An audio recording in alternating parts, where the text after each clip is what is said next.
Mm-mm-mm. Welcome, welcome, welcome. All right, let's get it set up here, up in the line. What's up, everybody? I'm JB Black CEO, and welcome to Black CEO Media 2.0, aka BCM 20 out here in America. All right, real quick. Today is August 18th, 2024. Over here where I'm at. Welcome, welcome, welcome, and greetings. Take the straw out. Greetings to the new people and greetings to some of the old subscribers that's been a part of the family out here. As we see today, it's Sunday, and we are going live. We're going live, and we're going to discuss some issues, what's going on out here in the community across this country here in the U.S. It all started where, say, for instance, the rag has been taken off of the bush, which was the Sonya Massey case situation. And Sonya Massey case have shed and shine a light on, say, for instance, mental health, I'm going to say, to a degree. Or it shine a light, open up something to where we need to really pay attention to how, say, for instance, these police officers, you know what I'm saying, that we pay our taxes, and we calling them, people are calling them, and we're winding up not living. We're winding up in the morgue. We wind up in the coroner's office. We're winding up on gurneys and stretchers and going to funeral homes, you know. What's up, everybody? What's going on? And we winding up going.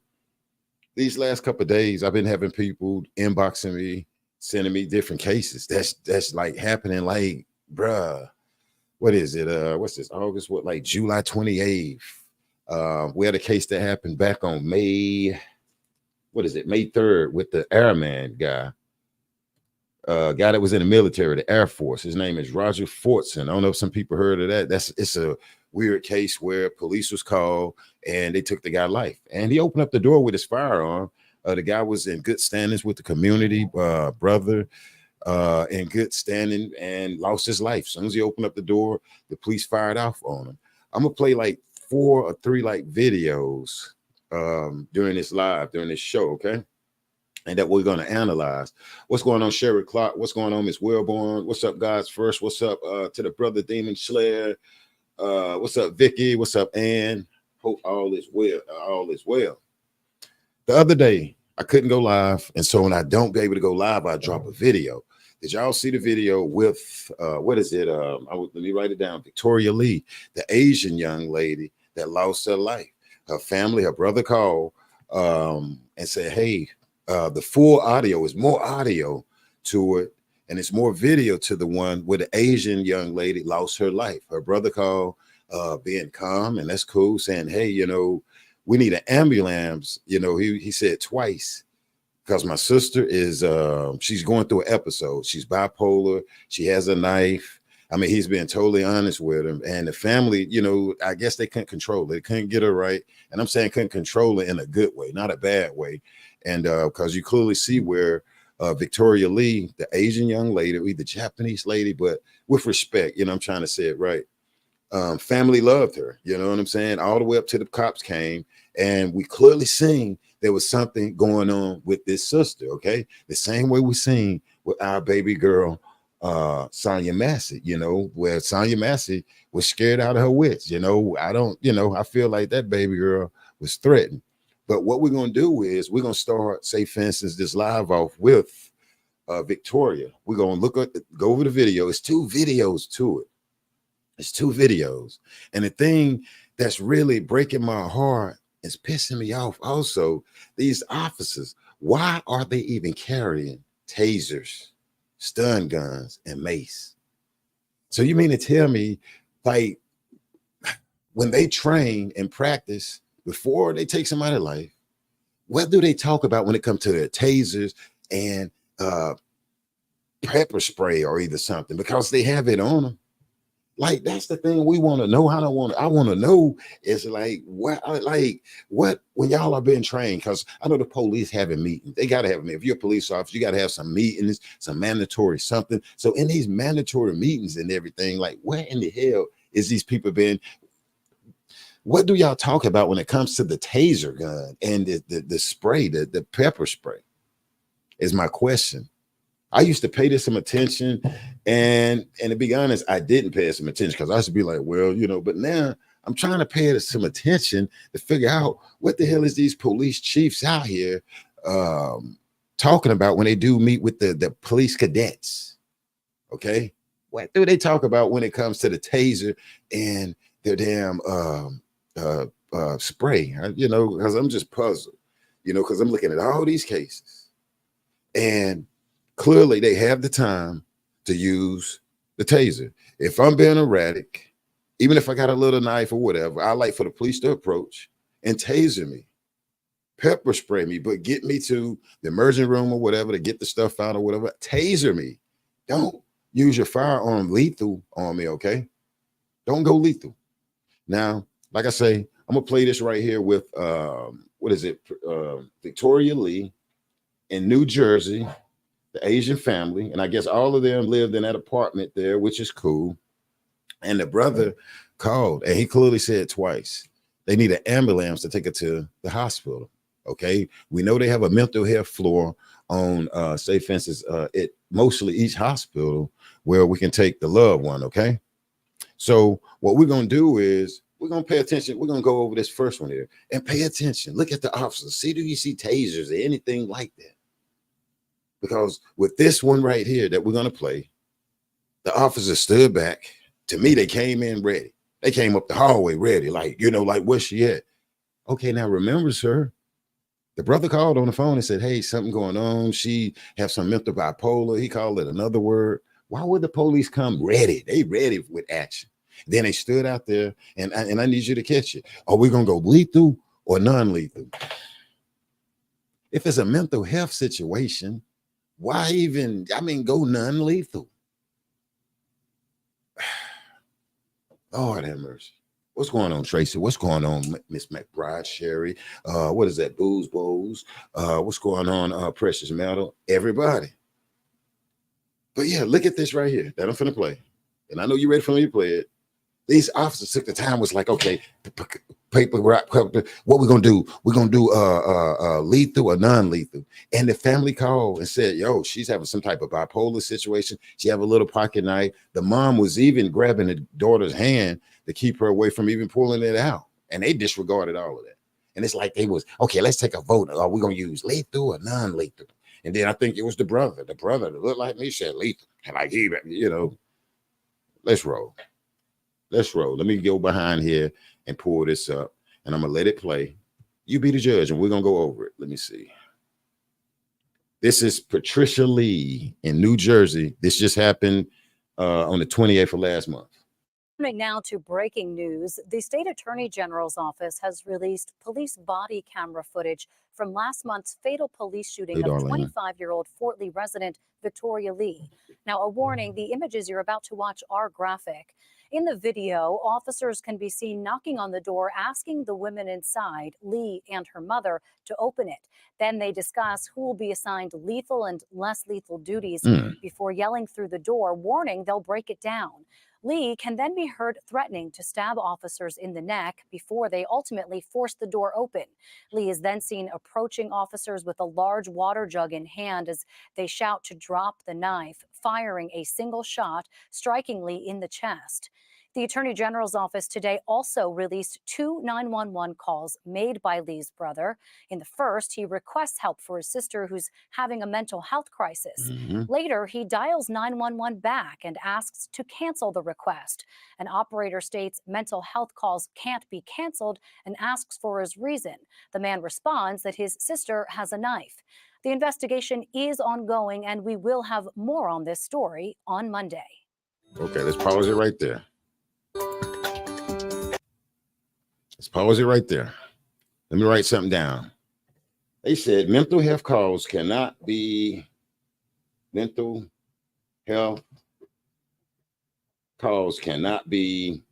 like called back and canceled. Can't be canceled. Okay. So if they know that this is a mental health, why is they coming up there all aggressive? Okay. Here's the thing. The young lady was going through some mental health situation. The young lady, like probably some mental health people. I'm gonna say even some like homeless mental health people. They probably have a pocket knife out here. Let's try to understand it. Living in the streets, mental health, and they probably got a pocket knife or something on them. Shouldn't the police be smart enough to notice that it may be a possibility that this mental health man, young lady, is not in their right mind, and they may come at you with a stick, maybe a pocket knife or something like this. What's weird to me to see these people, the police, to see them come all aggressive, ready for some live action. Let me see something real quick. Let me take this down. Coming for some live action, right? And taking a vote, it seems like, to see, it's like they're taking a vote. Hey, what we're gonna do? We're gonna do lethal or non-lethal or whatever. Bruh, you needs to be doing non-lethal. Her brother just called, and then guess what? He was basically like, Mama Massey, Donna Massey, the family was like, look, don't send nobody over there that's all combative, prejudice or whatever. I'm not saying New Jersey cops is prejudiced or whatever, but they seem a little combative though. And then when we look closely, these guys got stun guns. Let's pull it up. They got tasers. Let's pull it up. They got tasers. The state attorney general's office has released police body camera footage from last month. Officers can be seen. Look right there. Okay, this is the African-American officer right here. He has a taser clearly in front of him. Let me see. Watch, you see it. See it? See it? Look at the taser, the yellow part. He has a taser right there. Do everybody see the taser on the guy? Look at the taser. Okay, now the front door is closed. The front door is closed. You see the taser. The front door is closed. He have enough time to pull it out the same way he have enough time to pull out the lethal weapon. Okay, let's slow it down and break it down. Yes, this young lady lunged at them and all of this, and that's not good. But the other thing is not good when the family called and said that, look, man, you know, it's a mental health situation going on. And then the brother thought about it. Oh, man, why did I call them? Why did I call him? Why did I call him? Okay, now the guy standing right here, he's a black guy, you know, now we're going to call it for what it is. And let's play it. Keep looking at the taser. And then they finna do rock, paper, scissors or any, mini, miny, mo, which one they're going to use. Asking the women inside, look at the taser. Lee and her mother, to open it. Then they discuss who will be assigned lethal. See the brother, he going up to the door. And less lethal duties before yelling through the door, warning they'll. Okay, now when we look, you got another guy coming up with a shield. See the guy right there? You got the brother on the door and the white guy right here with a shield where he can shield the people. But you see the brother with his hands on the lethal firearm. Because right before this, I think they started voting like, what we're going to do when we use the heat or we're going to use non-lethal. And everybody out there chose to use lethal. At least one of the guys say, okay, what we're going to do, lethal or non-lethal? I don't even know why the guy even asked him that. I don't even understand why he asked him that. I'm going to let this play. And then I'm going to play another video with another angle where you can hear them really talking. They'll break it down. Lee can then be heard threatening to stab officers in the. And I got to stop it, though, because what's crazy is they clearly know this young lady is going through some mental stuff, y'all. What's going on? Unbothered and blessed. What's going on, slaying demons to keep slaying? What's going on? What's going on, Janet? They clearly know that something is going on. They ready to rumble. They ready to get it on, though. And then when the other video, if you go look at it, the one I released the other day, yesterday, you can see them coming down the hall. They ready.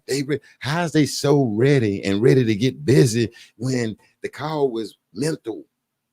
And it's a mental situation. They come in and, oh yeah, like, bruh, like, whatever happened to using a taser? Whatever happened? That's my question. Before they ultimately force the door open. Lee is then seen approaching officers with a large water jug in hand. Okay, and when you look closely, and as they shout to drop the knife, firing a single shot, striking Lee in the chest. Let me wind it back. Police shooting of 25-year-old Fort Lee resident Victor. And okay, and real quick, who saw the young lady? Her mom was holding her hand It says a small pocket knife she had. It's a small pocket knife. They say that the young lady Lee had. Let me see. I'm going to try to pull it up real quick. Victoria Lee. Now, a warning, the images you're about to watch are graphic.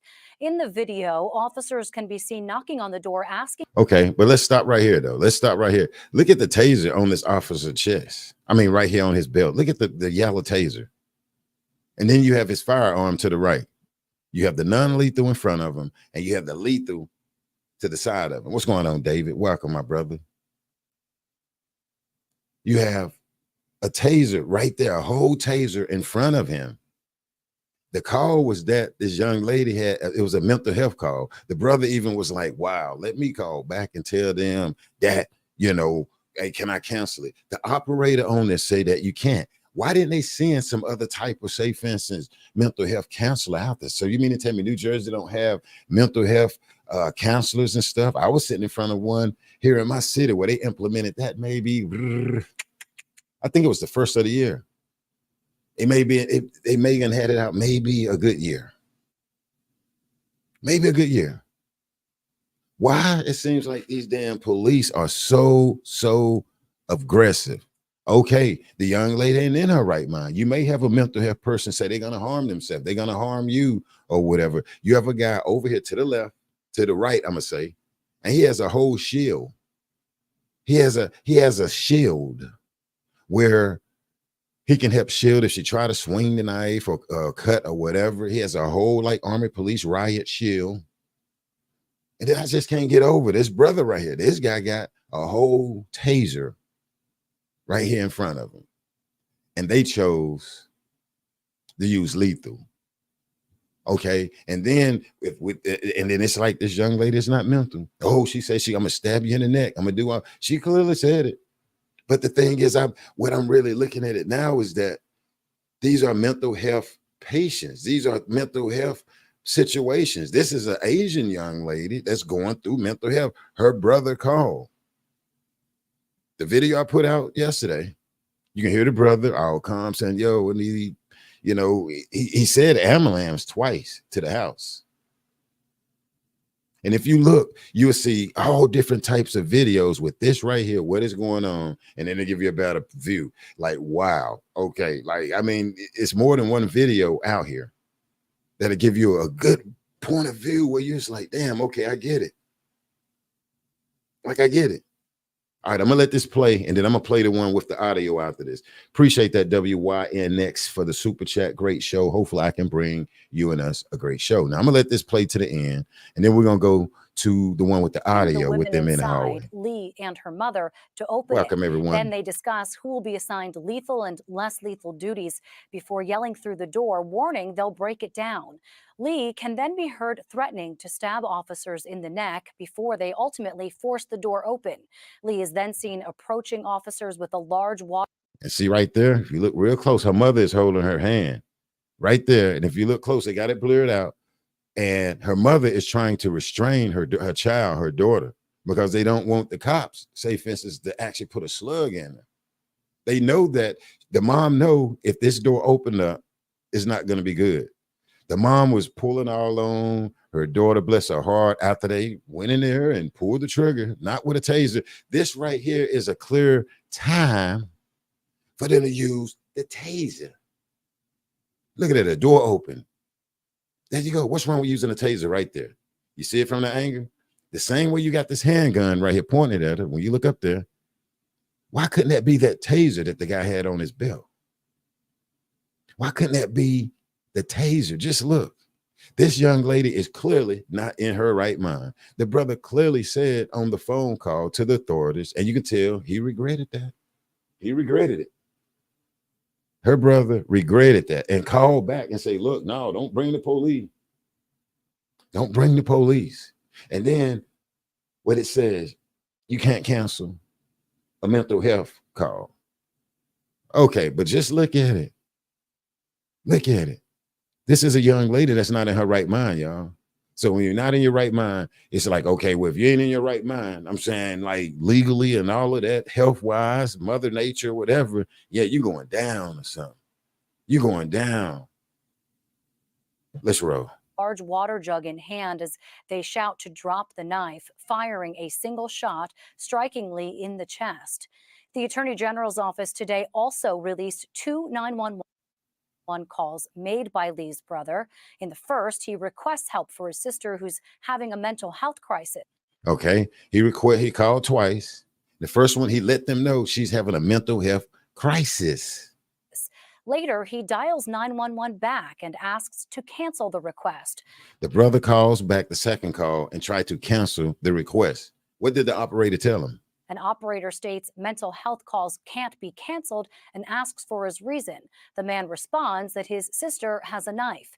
The investigation is... And why you want it canceled? Because my sister have a knife, and I know these officers is going to take her life. Basically, that's what he said. You get it?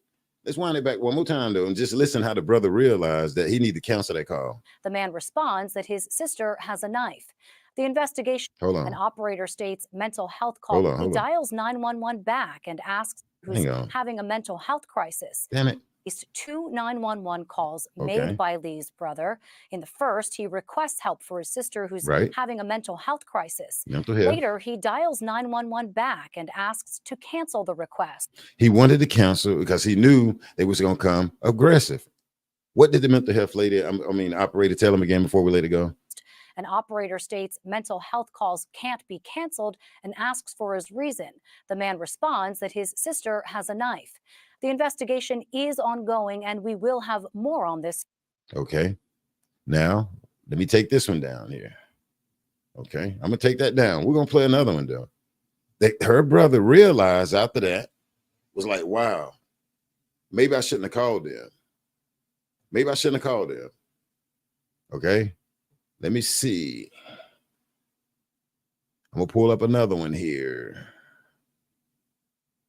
Okay, we're going to pull up another. Let me see.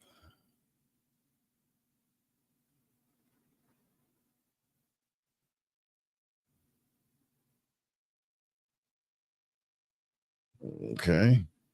We're going to pull up another one. But he was told you can't cancel a mental health.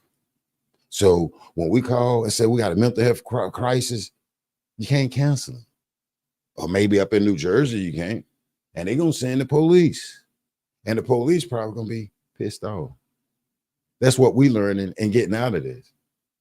Maybe it's a 1093 like Sean Grayson said about Sonya Massey. Maybe he feel like that. Okay. So, like maybe he felt like Sean Grayson, the stupid, BITCH, crazy and all of this. Let's listen and watch this part of the video where you hear the guys talking, taking a vote. Are we going to use lethal? What is it? Lethal or non-lethal? How's that even in that? How in the hell? The brother called and said it was a mental health situation. Why y'all even debating lethal? And then as you see in the video from minutes ago, they had enough time to use non-lethal. Let's see. Okay, and real quick, did she yell out and say, yeah, I'm going to stab you in the neck, I'm going to get it? Yes, she did. But we have to understand that the young lady's brother called and said, yo, she's bipolar, she having an episode. And come on now, when we think about it, you're going to have mental health patients or people that say they're going to harm themselves because they're not in the right mind. Okay, a lot of them is not in their right mind. This young lady was clearly not in the right mind. The Victoria Lee young lady. And then her mom is sitting there trying to not let it happen. The mom, look at the mom. That got to count. The mom know that something is not right with her daughter, and they kicking the door in instead of trying to, talk to the mom or either pull out the taser. You had enough taser. The guy got a riot shield. Dude got a whole riot shield where he can turn to the side, hit it with the stun gun, turn it to the side, turn it, Pap, you know, that don't work. Another officer will turn to the side. Why? There should be a protocol where the police have to use the taser, the mace, and then maybe, I hate to say lethal, but that should make the mace and a taser should get it done. And then after you do that, you need to get the situation under control immediately and get an ambulance. Due to the fact if you have to spray mace, that way you can get the ambulance there and hurry and get that mental health patient or that person to the hospital or the emergency room. They still should be quick. Okay. Good point, Janet. 911 dispatch should have one on every shift, psychologists to deal with mental health calls to prevent this BS like this. This young lady was clearly not in her right mind, telling the police, I'm going to, get you in the neck. And they ready. Oh, no, you ain't. Oh, no, you ain't. And then when you look at the full videos, because they letting out a little piece of it, man, these boys came ready. Like she said something about their mama. Like she said, like your mama draws her, like something like that out here in America. Like, boy, I don't like America. And I like, come on. They act like this young lady was like, come on. Like your mother, like she said, your mother. They was ready, mental health or not mental health. And then when you look, okay, you got a brother right there at the door. He was like the first one when they said lethal or not. Hey, lethal, bro, you need to turn your balls in, bro. The guy that asked, should it be lethal or non-lethal, need to turn his balls in. Who is he, a captain or something? We need his name. We need his name. That way we can talk about the captain, not even ask. Lethal or non-lethal, y'all, bro. What is you talking about? Don't tell me. So you in charge? Like they said something about, like the young lady said something about their mama. Let's play it though. Let me see. Let me wind it back and let's play it.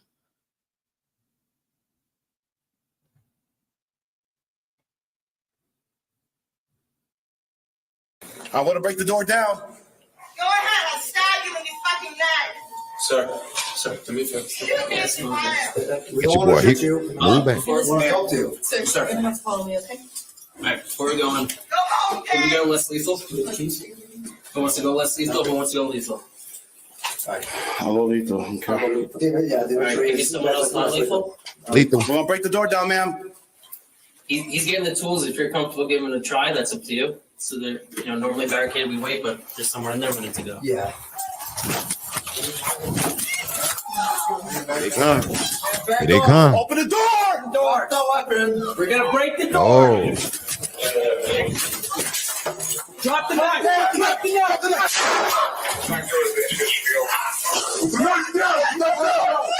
Put the knife down. Where's the knife? Where's the knife? Drop the knife. Oh, fuck. Pull her out. Come on, man. all right.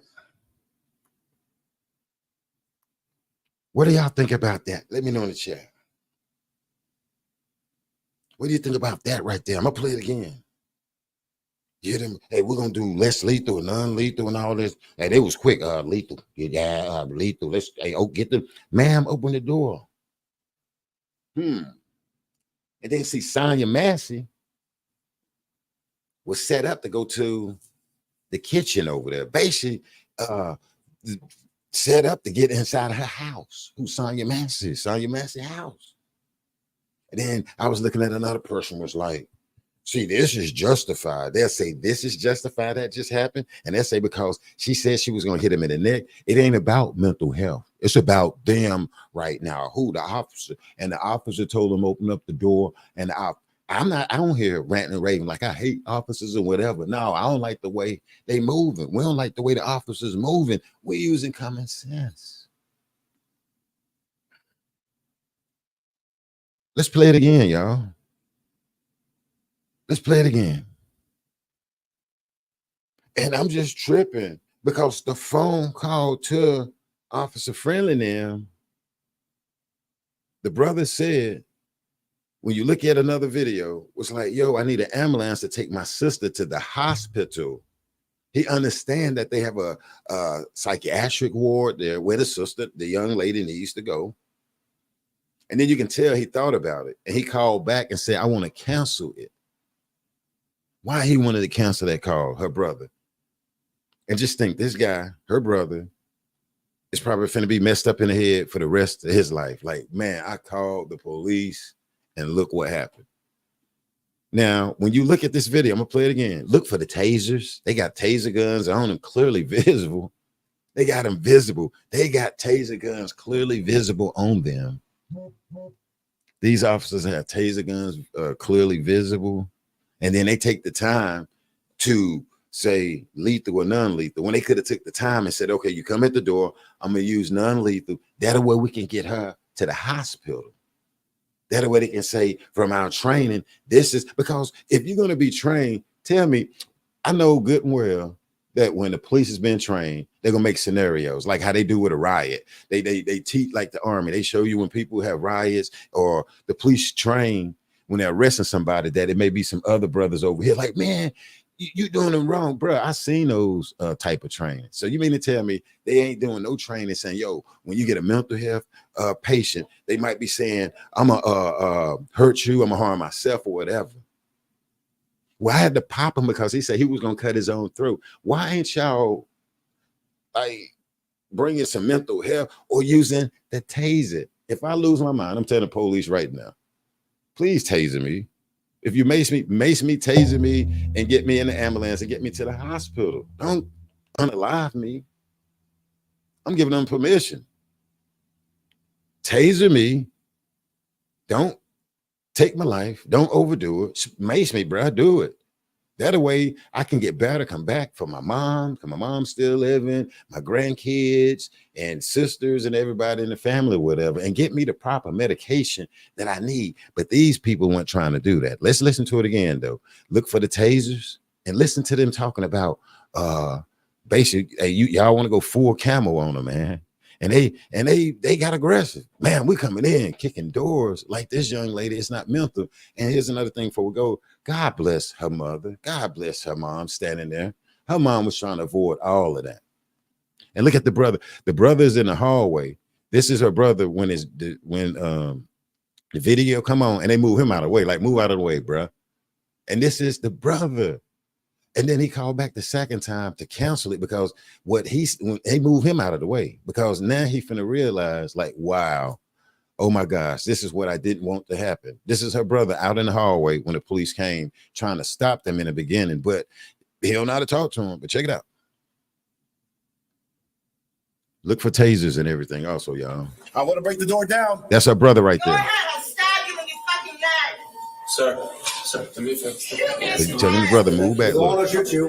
Before I want to help you. Sir, You're gonna have to follow me, okay? all right, before we go on, sir, to be fair. Yes, no, We don't want to shoot you. before I want to help you. Sir, you're gonna have to follow me, okay? all right, before we go on, Go home, can we Dad. go less lethal? Who wants to go less lethal? Who wants to go lethal?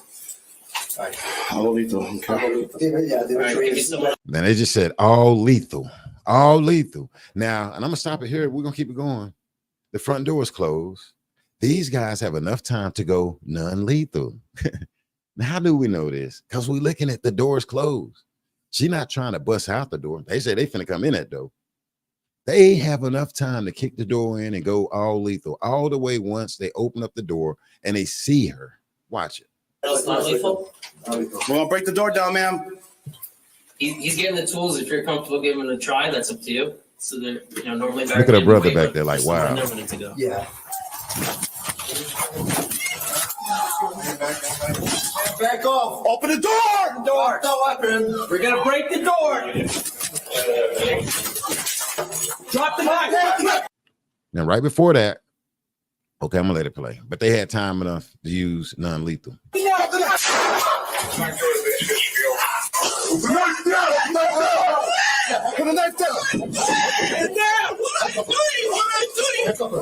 And then let me stop it there. You hear her mom saying, "What are you doing?" That's her mom yelling, "What are you doing?" to the police. What are you doing? Where's the knife? Where's the knife? Oh, fuck. Pull her out. Let's wind it back. If you're comfortable giving it a try, that's up to you. So they're And when the door normally open, they have enough barricaded, time to but use somewhere in there we need to non-lethal go. weapon. Back off. Open the door. Door. No weapon. We're gonna break the door. Right here. Now, look at that right there. Now look at it. Look, the door, that's the mom at the door. They have enough time to go non-lethal. They have enough time to go non-lethal. Hold on, let me pause it again. Look at her. Okay, now look at this point. See her standing over there and the mom looking back at her. Tell me that they couldn't have went non-lethal on this young lady. She's not rushing them right then. Okay. Look at that. Look at that. She's back there, a mental health patient, young lady. Look at that. That's the only thing I'm saying with this case right here. The mom is holding her hand, and they said it was a pocket knife that she had. Is that wrong? Yes. Do we have to watch out for it? Yes. Do the police need to be careful? Yes. Do the psychologists, people that have come with the police need to be? Yes, we do. But why you didn't use non-lethal? That way she can at least live. Why? What the hell is going on out here in America? Now, at one point, I'd be like, yeah, well, she had I'm just saying, good point, Ann. What if the shot hit mom? That is so unprofessional. Keith said this is why you're seeing more attacks on police when responding to calls. Society is adjusting. And then when I pause it right there, you have enough time. Okay, and then this guy that's kicking the door open, he's a brother, black cop. His taser is sitting right there in front of him. It's sitting up there. It's sitting up there like a damn rearview mirror out here in America, though. But guess what? He's scared as hell. I'm scared. To the brother, I'm scared. But I paused it right here, the show, and I'm gonna let it play, and we're gonna play it again. That once he kicked the door open in, same split second that Grayson felt that he had a fire off on Sonya, dude could have used a taser.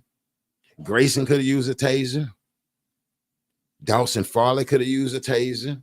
This man right here could have used a taser and some mace. The guy with the shield, he should have been standing right there. So after he taser, just in case she don't fall, take that shield and push the young lady at least back. That way they can subdue her to the floor.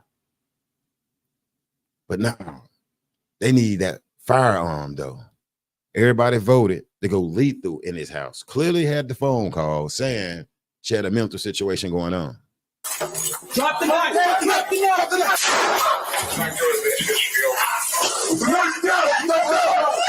Put the knife down. Mom said, "What are you doing?" Where's the knife? Drop the knife. Oh, fuck. Pull her out.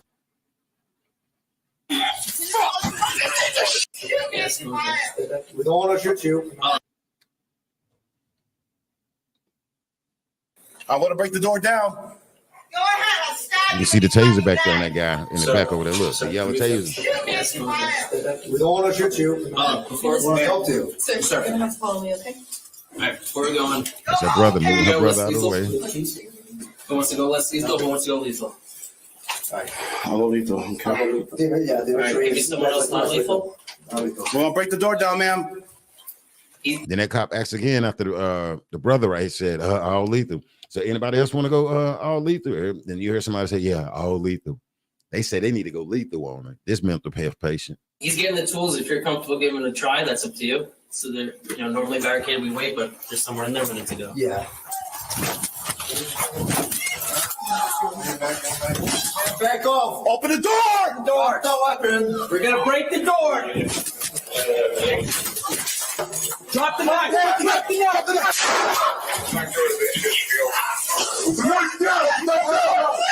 Put the knife down. Where's the knife? Where's the knife? Drop the knife. Oh, fuck. Pull her out. Come on, man. Come on, man. Wow. Let me pause that. What do y'all think? What do you think? They said all lethal out there. What you say, Dave? What you say? They soft batch. Like, come on now. What Keith say? You got to be John Wick to do serious damage with a pocket knife.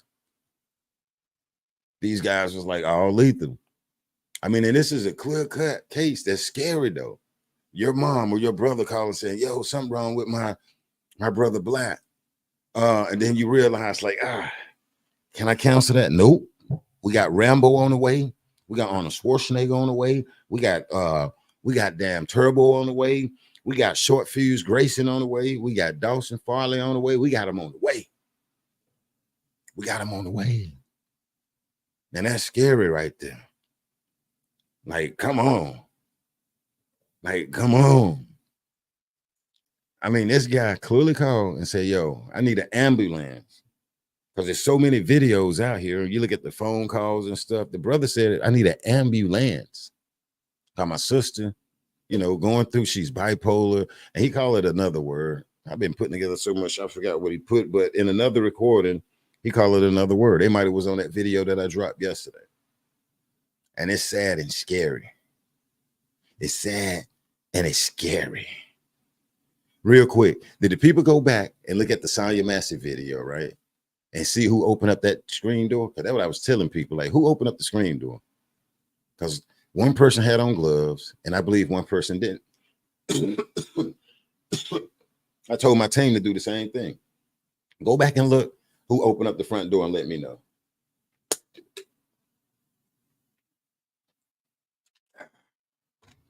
Go back and open it up.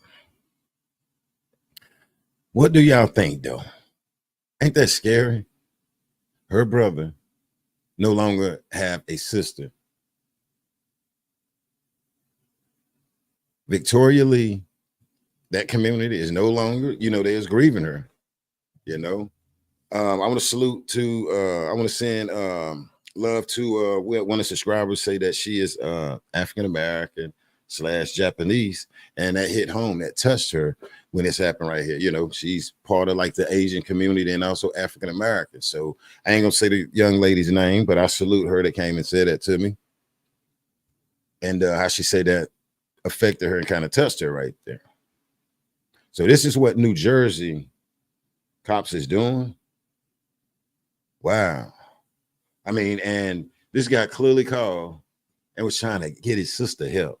Not her to the coroner's office or the funeral home or, you know what I'm saying, or to the graveyard out here in America. These guys came, they was ready to whip some ass. They was ready to fuck some shit up. Excuse my language. They was ready to come tear some shit up. That's what they was ready to do. Wasn't they?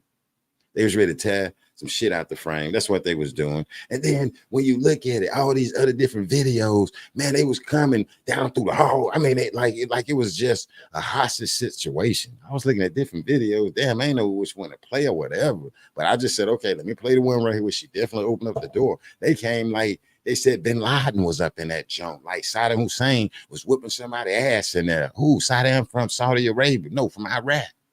Like Saddam up here, dog. He up here bulldogging some people ass, man. Who? The one from Iraq. Oh, I forgot he passed away. The United States got hold to him.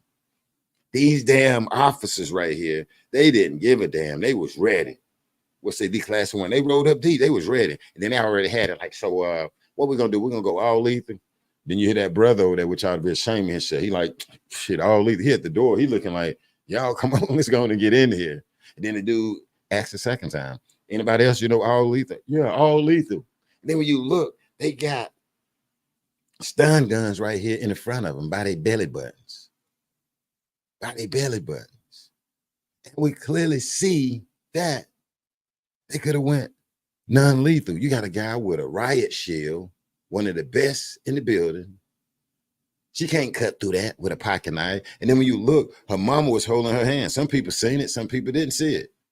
You have to look at that video I released yesterday. This one here just had it just fully going. Her mom was trying to help by holding that pocket knife like, no, damn, can we get a mom credit? She's standing there in front of them, like holding it. And they still was scared and wanted to go and use lethal. Guess who they remind me of? Sean Grayson, Dawson Farley, and I appreciate the queens that say, well, at least he gave us CPR. Yeah. And you're right, sister. He gave us CPR. Who?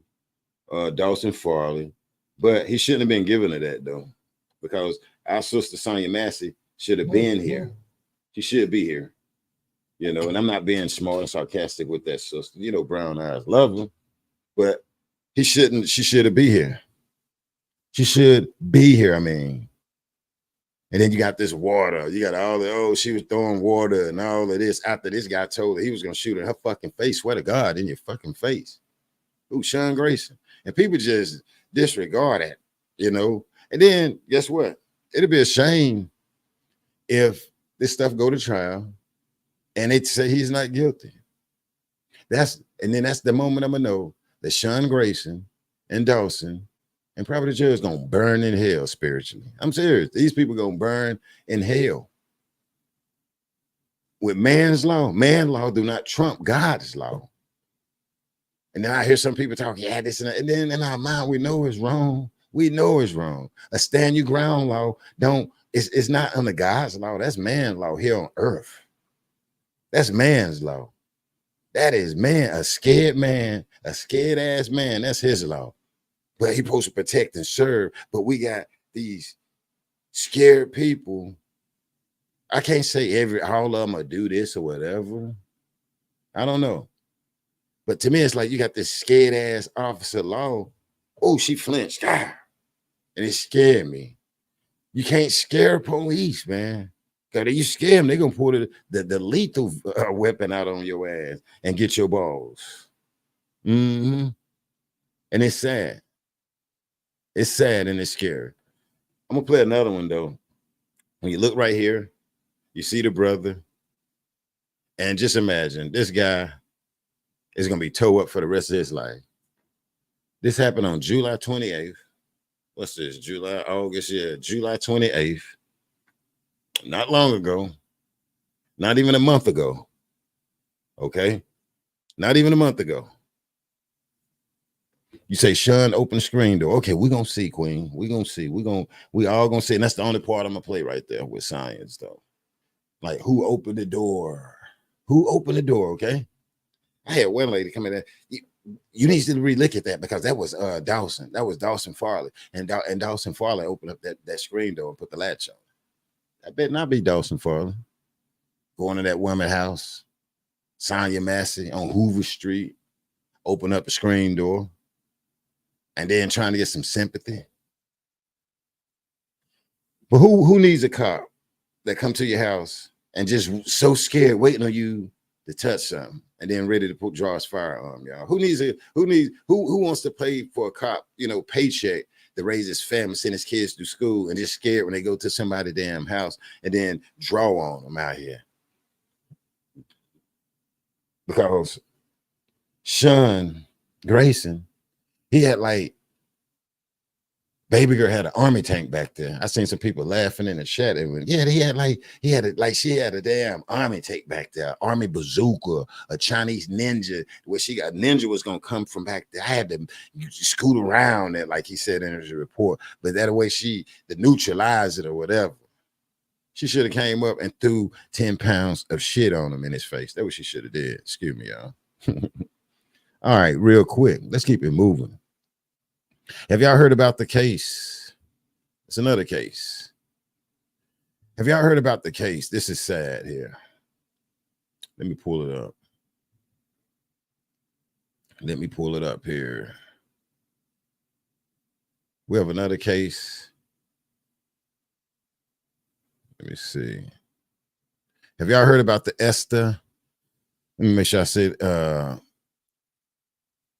title was Sonya Massey and 16-year-old Easter Leafa unalived by police. Lethal force. Let's pull it up here. Young lady. I believe this is in Hold on, we'll know in 1 second. Let me share this. This young lady is a Somalian. You look and see. They like Somalians. I may be saying it wrong, like from Hawaii. You can see. You had a situation where the police came to the house and unalive their 16-year-old sister. They say she was antisocial, but 16-year-old didn't bother no one. And I believe they woke up to the police in their house and using force against their little sister. And her name was Easter Leafa.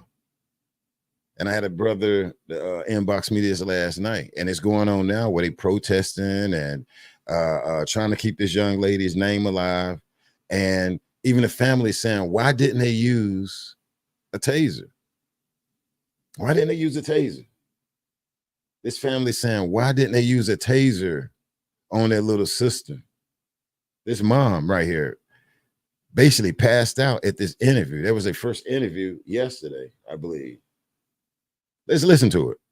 And I'm going to read some of it. Let me see. Let's see. Let's roll.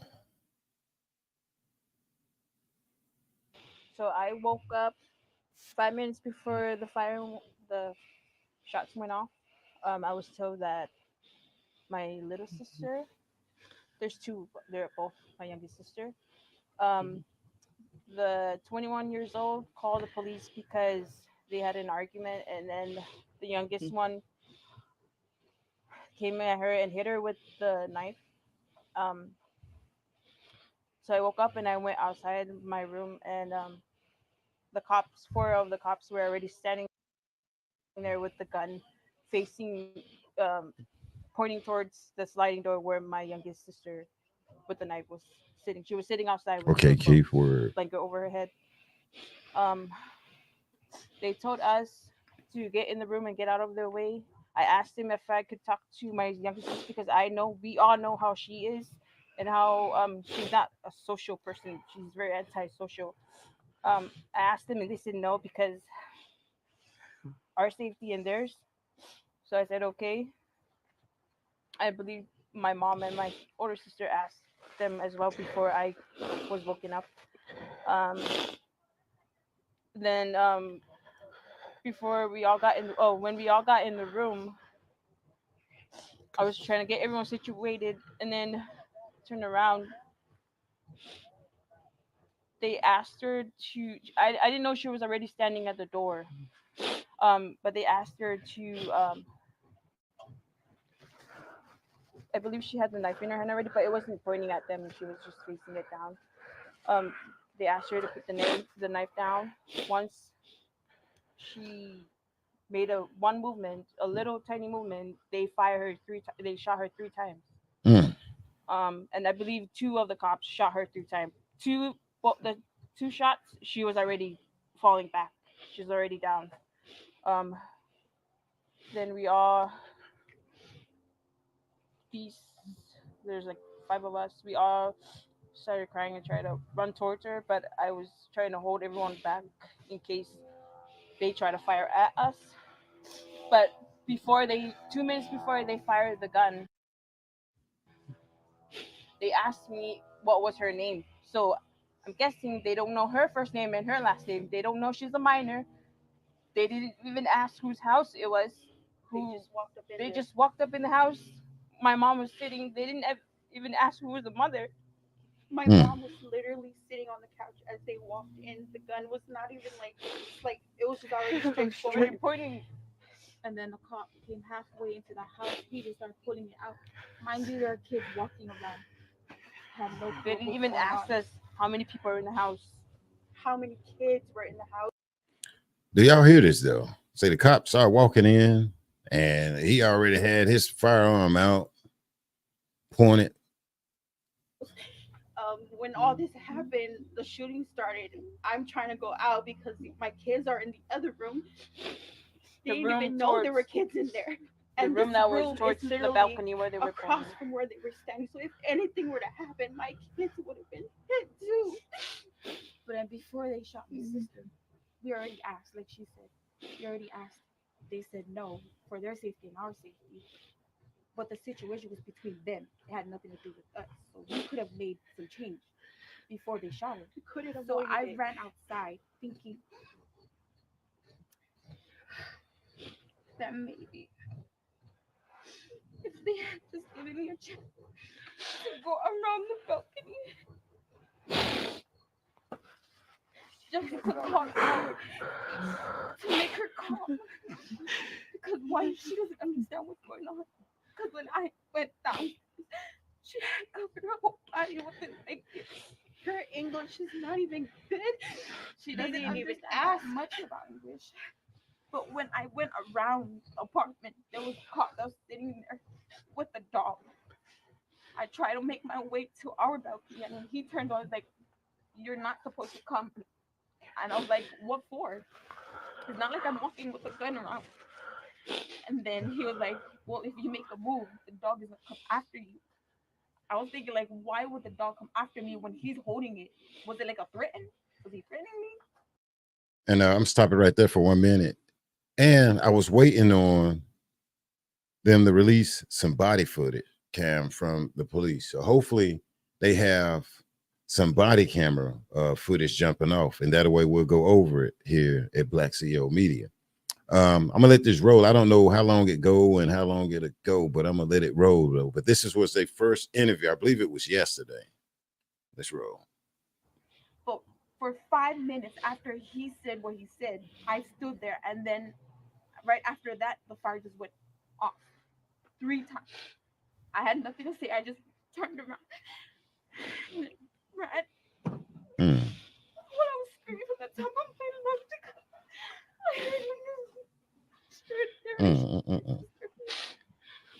while they were in the room. So I just went around and screamed. When I came in, they were already on the floor in the room, just screaming with the chair, blocking the doorway to her room. So I just went in there. But by the time I went in the room, the only thing I could see was my sister this, and the cop was just hanging on to her. So she was probably down already before I got there. When I saw her fell, they were trying to do CPR. They put her on a bag and took her out. They told us to clear the way.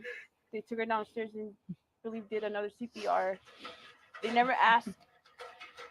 That's the thing. She's not they didn't know she was a minor, so they never asked for my mom to escort her to the hospital. No questions. No questions. They didn't even know anything. They didn't even know she was a minor.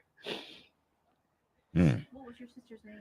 Her name was the one that passed. Her name is Easter Leafa. Easter, like the holiday? Yes.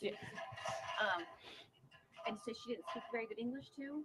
She just moved. Yeah, they just moved here. got here. Got here like few months ago. To came visit my family. Now they took my purse. She was going to be a junior. She just turned 16. And now she's gone. This all could have prevented. My question is, the police, out of all the options you had, the only option you had was the gun. A taser would have worked, maybe.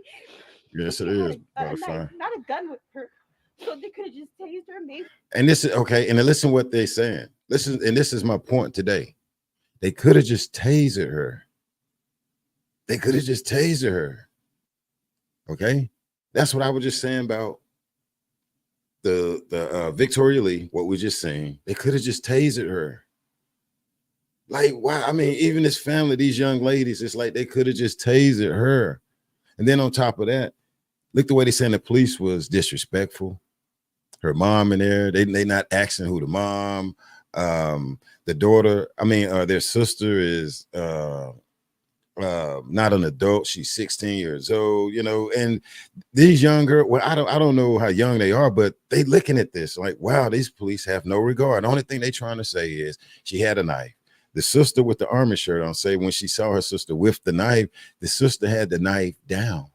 She had it pointing down, and she said one flinch, they let loose on her. Said one cop, I believe she said, let 3 shots go, and another one let like 3 shots go. But it's still kind of unclear And I have the article that I'm planning to read, but their sister took like maybe 6 shots from the police because she flinched. And listen to him. She said that, yo, why didn't they just use a taser on him? The young lady that's speaking now, why didn't they just use a taser on her?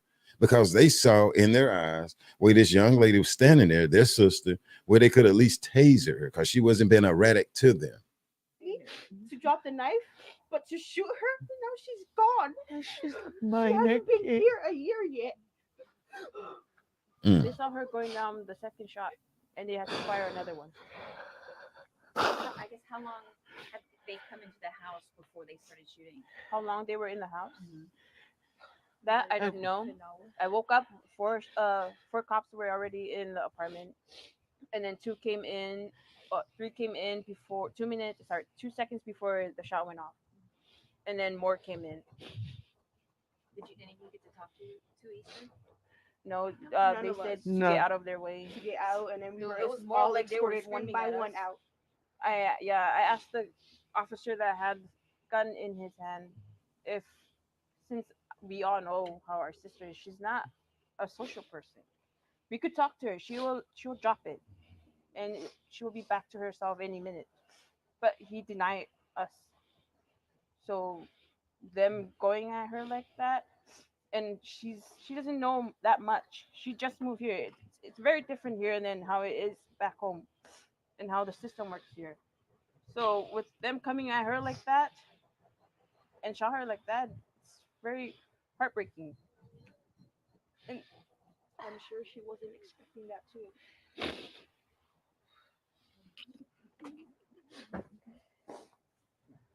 And you said you know how she is. Does she have some mental health problems that she was dealing with? Not that I know of. Just the way she is. Just the way she is. And I'm gonna stop it there. I'm gonna let it go. And she wasn't dealing with no mental health, okay? But she was in a position, a young lady, what they call, somebody called the cops, because her and another family member, I guess, kind of got into it or whatever they said in the beginning. Some reason I can't rewind this. And these cops coming, not playing the game. Why, when they come, they're just trained to grab their firearms? Why these cops is not damn reaching over and thinking about the taser or mace? Oh, and some of them ain't cutting their body cams on. Ain't nobody thinking about no damn taser. Ain't nobody thinking about no damn stun gun. And you work for the police department. What is the damn police department doing up here from Alaska to North Carolina to Chicago to New York to the West Coast to the East, Southwood? What is the police doing? Why do they even have tasers? What was the reason they came out with tape? What was it? Why did they come out with tape? What was the reason? And why did they come out with tasers if ain't no, these cops is not going to want to use it? Why the hell they come out with body cams and then don't cut them on? Why they come out with those right there is the new answer that we need to come out with, though. I didn't have my body cam footage on, okay? I didn't have it on. Oh, I mean, and like we're seeing so many cases where these cops can use the damn taser or the stun gun. Like, come on. Oh, I guess the inmates get it in prisons. The inmates that get the tasers and the stun guns in prison, they'll put it on them. The correction officer uses their tasers and stun guns in prison. Because guess what? If they didn't in prison, it'll be a lot of brothers and sisters that be in the upper room out here in prison. Because they use tasers and mace inside of a prison. Maybe they need to take what they teach these correctional officers and give it to the police about using a damn taser or a stun gun or electric gun or whatever with mace. Maybe the police mischiefs all across this country. Maybe Joe Biden, Kamala Harris, or somebody while they're in the chair need to take a look at this stuff. This is a damn issue, man. I ain't trying to go political. I'm just trying to go and tell the truth and not the damn juice, man. This don't make no sense. Look at these last couple of months right here and weeks right here, y'all. Just look at it. Look at Sonya Massey. Yes, they got a phone call. Yes. Hey, this is no, let me get her. This is Kamala, Miss Massey, and Mr. James Wilburn. Yeah, this is Joe. Damn, they woke me up. Yeah. Hey, how you doing? To the Massey fan. This is Joe Biden. They woke me up, and I'm sad to hear that. I was in here sleeping, whatever. But what are they gonna do? What the hell is Joe gonna do? What the hell is Kamala gonna do? For Shanquilla, for Sonya Massey, for this young lady and their family, and all these other family. The Victoria Lee, the young lady that had a mental situation going on. What the hell is they gonna do? Is they gonna do anything, y'all? And this is what made me not vote no more. I'm gonna be honest with you, like, no, I'm not voting, man. I can't. I mean, I really see stuff going on in the damn country that needs to be addressed. I cannot vote for nobody. I don't care who you are. I can't. Shanquilla Robinson should have had damn justice. Oh, a peace treaty and all this. But you go over there and whoop the hell out of Saddam Hussein in a whole nother sovereign country or whatever. You go whoop the hell out of him. You go whoop the hell out of Bin Laden. But you can't go into Mexico, or you can't honor Mexico damn request to send this young lady that whooped the hell out of Shanquilla Robinson back over there. They clearly has a warrant. U.S. and the rest of the people need to honor the damn warrant and send their ass back. All this stuff is damn near on video. Where's the video for this family right here that lost their loved one? Look at this mom that lost her daughter. Look at all these daughters up here. That's a beautiful thing by itself, and that's a hurtful thing. A mom got all these daughters up here, and for the rest of the kids and everybody to see their baby sister that barely speak English. That's the other thing right there. The police ain't paying it no attention. She got a knife. And then we clearly heard them pick and choose with the Victoria young lady up there in New Jersey, the little Asian young lady. Her brother called and clearly said, yo, she got mental situations going on. Shit, they forget him. Hey, what we go? Let's rock, paper, rock, scissors. Paper, rock, scissors. Is we gonna use our firearms? Non-lethal or lethal? Everybody, let's all lethal. So if you got a baton, you got a damn, if you got a bazooka, if you got a grenade, get all that ready for this lady behind this door, that Victoria Lee. Even though the brother's standing out there, they told him to move back. And that aggression came. It came. This young lady, the Victoria Lee lady, who video we were saying, mom was standing there trying to avoid them pulling out a lethal weapon on her child. The brother called the police and then called back, was like, look, that's it. And they told the brother, Victoria Lee, the Asian young lady, oh, nah, you can't cancel that right there. What the hell is going on out here in society of the United States of America, man? Y'all make sure y'all go vote, okay? Y'all make sure y'all go vote. Because my thing is, whoever's in the damn chair, I need them to do something now. Like, what the hell? Like, what in the hell? Because this is not good, y'all. This is not good. Keith, this is not good. Dave, Miss Dimples, what's up? This is not good. Teresa, this is not good. And then we see where they have an opportunity to use non-lethal. Let's keep this going. I don't know when it stops. When she has a breakdown, she would just sit by herself and just cry it out. That's what she was doing. And that's what she was doing on stage. She covered her and just think like, overthinker. That's what she is. Could you tell me a little bit about Easter? Like, what was she like? Well, I left back home when she was only about K5. I got to know her when she was up here. She loves all of her kids like it's her own. She cares like cousin to them. Yeah. She loves to sing. She's smart.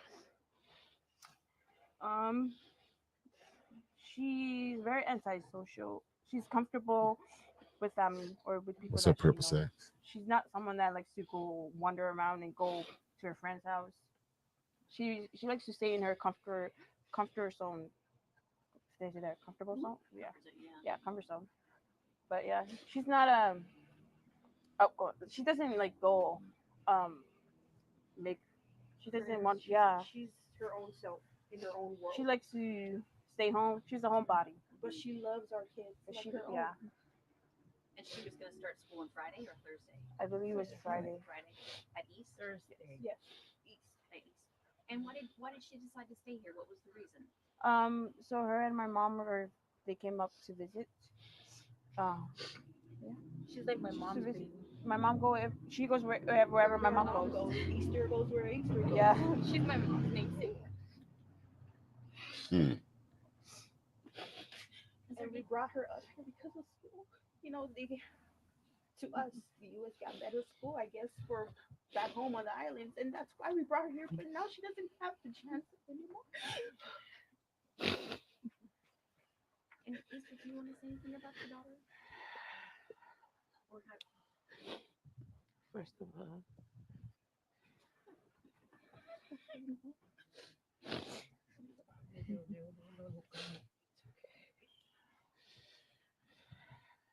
they're supposed to ask first before coming inside the house.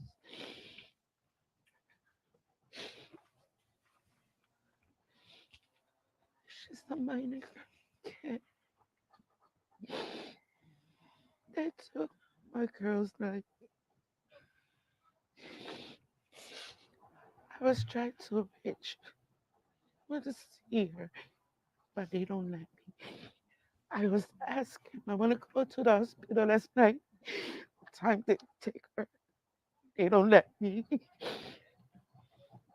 Me as a mom, I was so feel sorry for my daughter.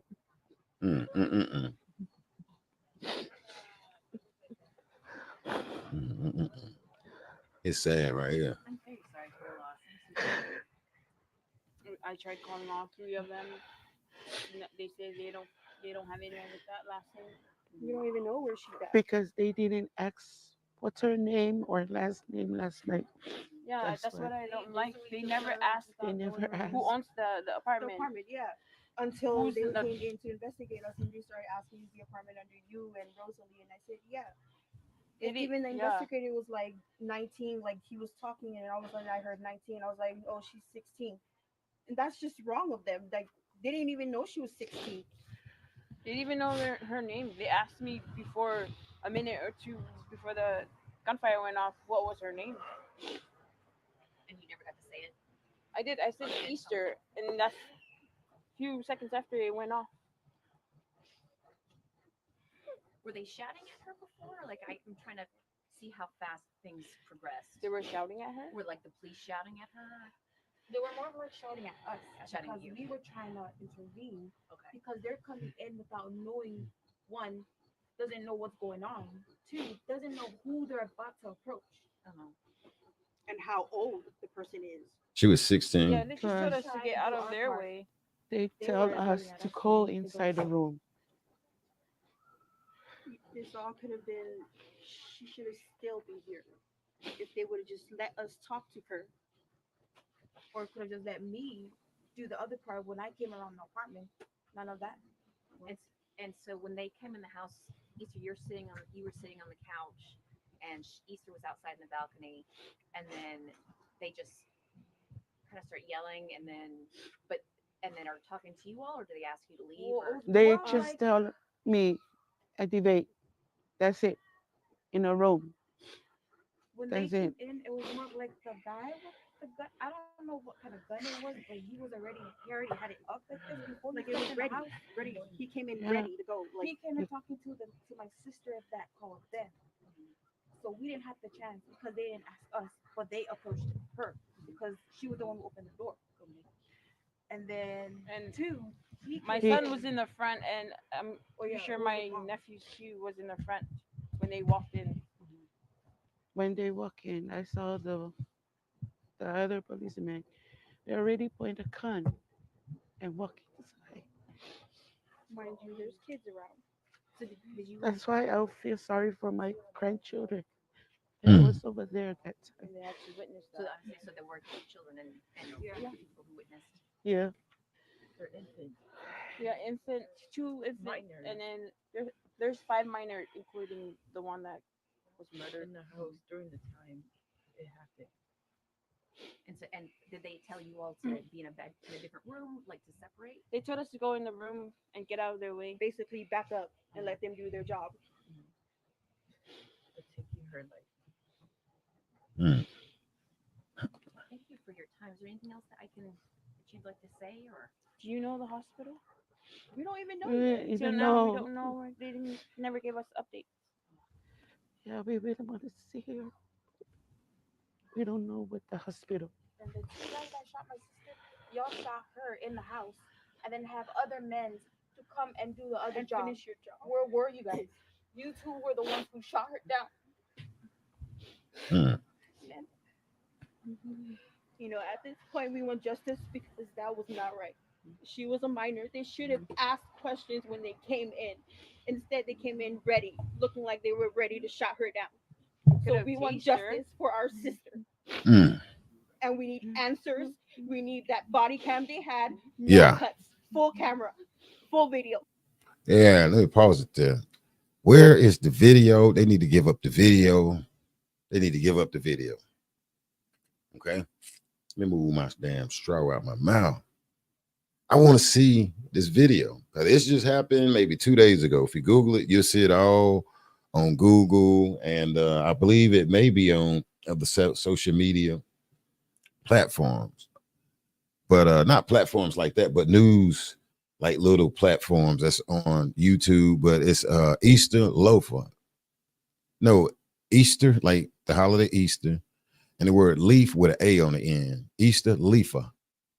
Easter Leafa. That's the name of their loved one and what is going around right now. Okay. And I don't think this is the last of that. And that New Jersey. This is very heartbreaking, not only for us, our sisters and our mom who witnessed the whole thing. And we still have no answers of where her body is. Wow. And a bunch of cops after the shot. I mean, how you don't know where her body is at? I mean, like, why the hell is wrong with this police department up there? They saying they don't even know where their loved one body is at. Like, I just can't wait to see it. When they come out with it, I'm sure to have it here. 2-year-old came to the U.S. looking for a good school in the future. Now she's gone. I'm so sorry. Alaska's news source is on your Okay, I believe that's it right there. Let me see something here. Yeah, y'all, what you think of that, man? These young TV in a new way. If your TV has an internet connection, you can stream in-depth reports, statewide forecasts. I don't know if that was the end right there to it. But yeah, that's crazy there. That's crazy there. I had a gentleman that came and said that he experienced that police brutality at the hospital and a lot of crazy stuff like that. And I wouldn't mind speaking with that gentleman. So if you come through, he kind of put his story under that video, I believe from yesterday. I've been kind of in and out. Inbox me on my Facebook page. The same name as my YouTube, Black CEO Media 2.0, all caps. If you can inbox me or someone on my team would like to speak with that guy and see if he'd like to come on and tell his story about what happened. And I know he said they were seeking justice. And from my understanding, I don't see it, say fences in the news and nothing like that. Some stuff don't make the news. So, you know, maybe that person might want to come on and, you know, speak though. Let me see. Hold up 1 second. Let me pull something up here, y'all. Then I got another thing I want to show you real quick. Let me see. Let's read over it real quick. This is the article. For video, a family of teen girl shot and killed by Anchorage police. Because they in Anchorage, Alaska. And I think they Somalians. I may be saying it wrong. You know, like the sumo people. And that's what they kind of look like. They beautiful. These are beautiful ladies all the way down to the mom. God bless them. And I hate that they lost a sister and a daughter and aunt, you know. Let me see. I don't see no articles there on it. Hold on 1 second. Hold on 1 second, man. You're new here, make sure you subscribe, hit like, hit that notification button. I'm just pointing out. Damn it, where is it at? I'm just pointing out some of these things here. Let me see. But it's sad for them to have to go through that. Let me see. Hold on, man.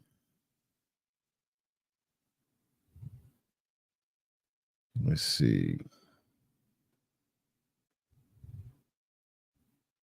To remember and honor that 16-year-old who was shot and killed by police. March organizers telling Georgina Fernandez it was a time for the community to come together, listen, and talk. Joe, today's march was focused around the idea of peace and love, as many community members, including Anchorage Police Chief Sean Case and Mayor Suzanne LaFrance, spoke during the event. Earlier today, downtown Anchorage was flooded with signs saying, "Stop killing us," and "Justice for Easter Leafa," as dozens came out to remember the life of Leafa, who was killed in an officer-involved shooting. The march also included several different speeches from community members and loved ones who shared the impact this shooting had on them and what they say needs to be done. Moving forward, Mayor LaFrance and Chief Case also spoke today. March organizers say having a community conversation like this is crucial and bring peace to the situation. Because that's where the decisions are made, by us talking. If we don't sit down and talk, how are we ever going to find out what we're thinking and learning about the cops and the laws here? And then for the cops to learn about us and our customs and our cultures and our Samoa, the Samoan way of life. Okay. And that was that's why they was having their peaceful march for the young lady. Let me see. What else? Okay, let me see. Searching for a new Jeep? The search is over at Mount Airy CDJR. Right now during Make This the Summer event. Have been at least 4 events held in. All right, because what they're doing is definitely having visuals since the other day this happened. I'm just trying to get us caught up on it real quick. Here's a visual they had for the young lady. Anchorage for Easter Leafa in the last 48 hours. Olivia Nordyke was at the Greenbrier Apartments where there was a candlelight vigil for Leafa a couple hours ago. Joe, Leafa's family cried for her and sang together as they lit candles tonight at the Greenbrier Apartments.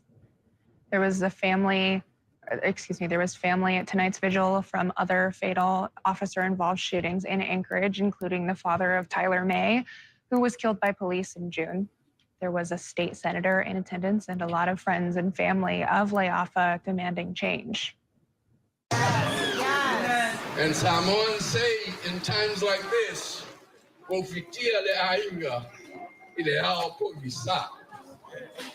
the family is covered with a cloud of darkness. Word, she got some support out there. And we've come, they said, to shine our lights together with you, to light your way. King David said. So, I'm not going to sit down and take this quietly. We let them know that these children did not die in vain. My son, your daughter, I'm so sorry for pain. I know it's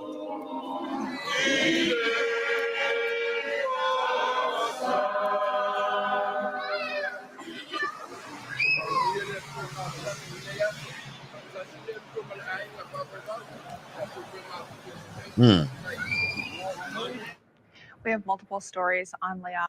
It seems like they got a pretty big community over there. Samoans. I may be saying it wrong though. I that's a great question, Precious Metal. That she said they don't even know where the body is at, and that's sad. That's sad. So they don't even know where the young lady body is at, and I'm gonna be waiting for them to release the footage of that. And the day I was just kind of going over a couple of these, these shootings, and you hear the family say when they came out the room or whatever they looked, they seen where the police had time enough to, use their taser. Use a taser. Let me see. Let me pull something else up. So they see where they had time enough to use a taser. And that's crazy. And that's my focus right here.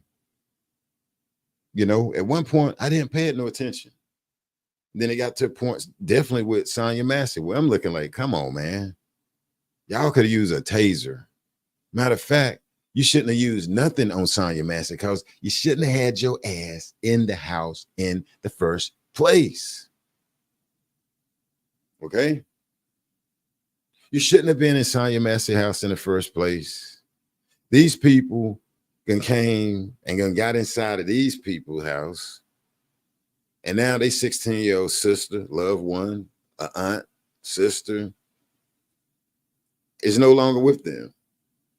And then what's crazy, they said that the young lady had a knife or something. Well, I guess her and somebody, another family member or somebody was arguing or whatever, and somebody, but the one sister with the army shirt said that the 16-year-old girl had the weapon headed down by her side. Say she wasn't waving at the police or nothing like that.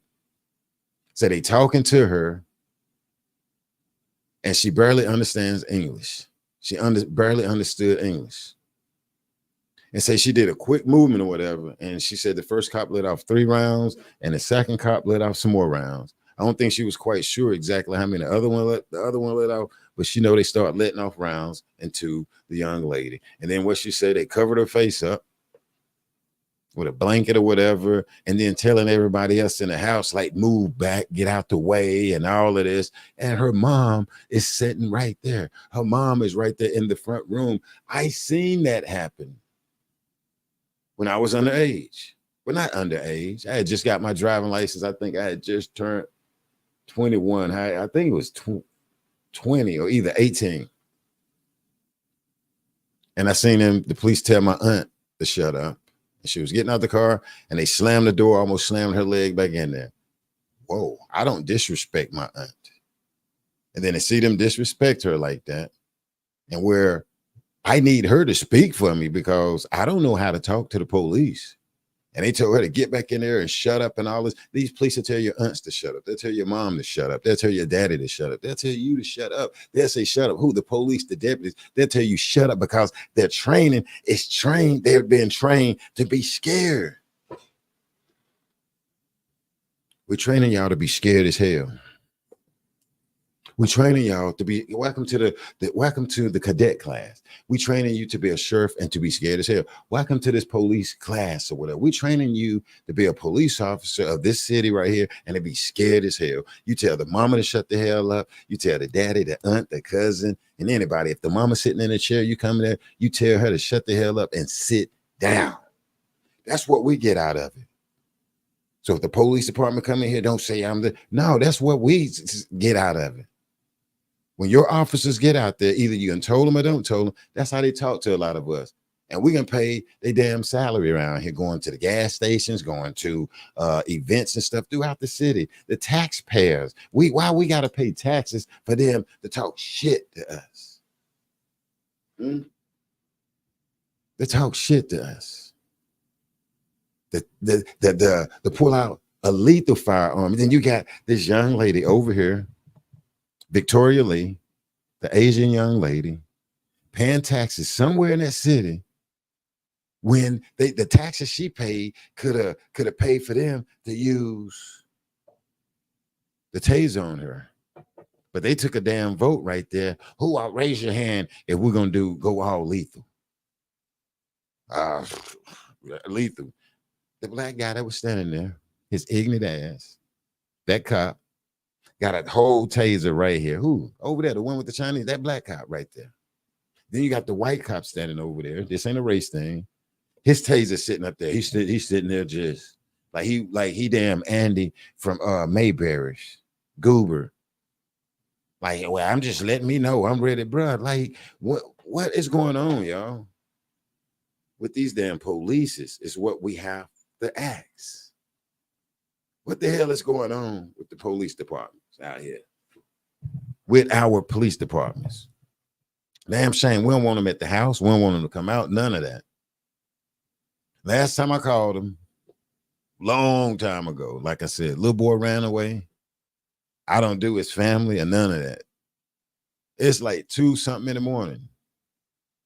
Knocked out. Door not looking. This guy standing there and Huh? Like, I mean, and it's cold. Come in, you know. And the little boy got the damn explaining, and I'm looking like, gosh, I don't do this. I don't do his mama, daddy, and none of them. And then out of all places, the kid come here. I mean, so what? I kicked the kid out here in the damn snow, the frost. So okay, non-emergency is what I call non-emergency. I keep repeating this number. The first two cops came. They cool. Coming in.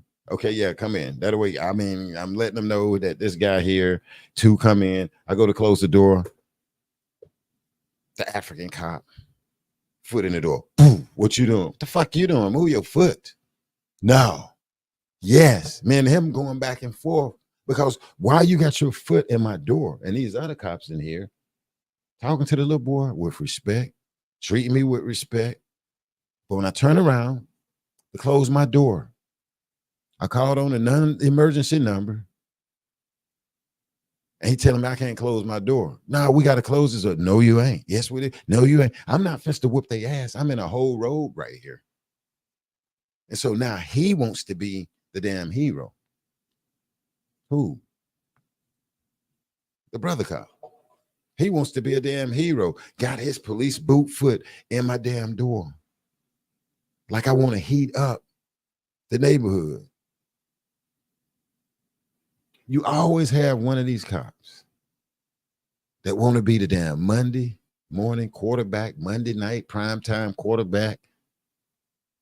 And it's sad. It's sad, y'all. This little guy, I'm trying to get them situated, and they finally got it situated because I don't want to be involved. You know, I don't want no shit. His parents and all of this, what's going on? I don't know. I just need to look that way I can go on and close my door and go back to living my life. Like, what the hell? And this guy looking at me like, nah, you ain't closing it. Oh, yes, the hell I am. No, you're not. Yes, I am. And he ready to buff up. For what? Like, use your common sense, Mr. Policeman. You're not paying my damn power electricity bill. Doing this in front of my daughter. She little. She probably like 10, 9 years old.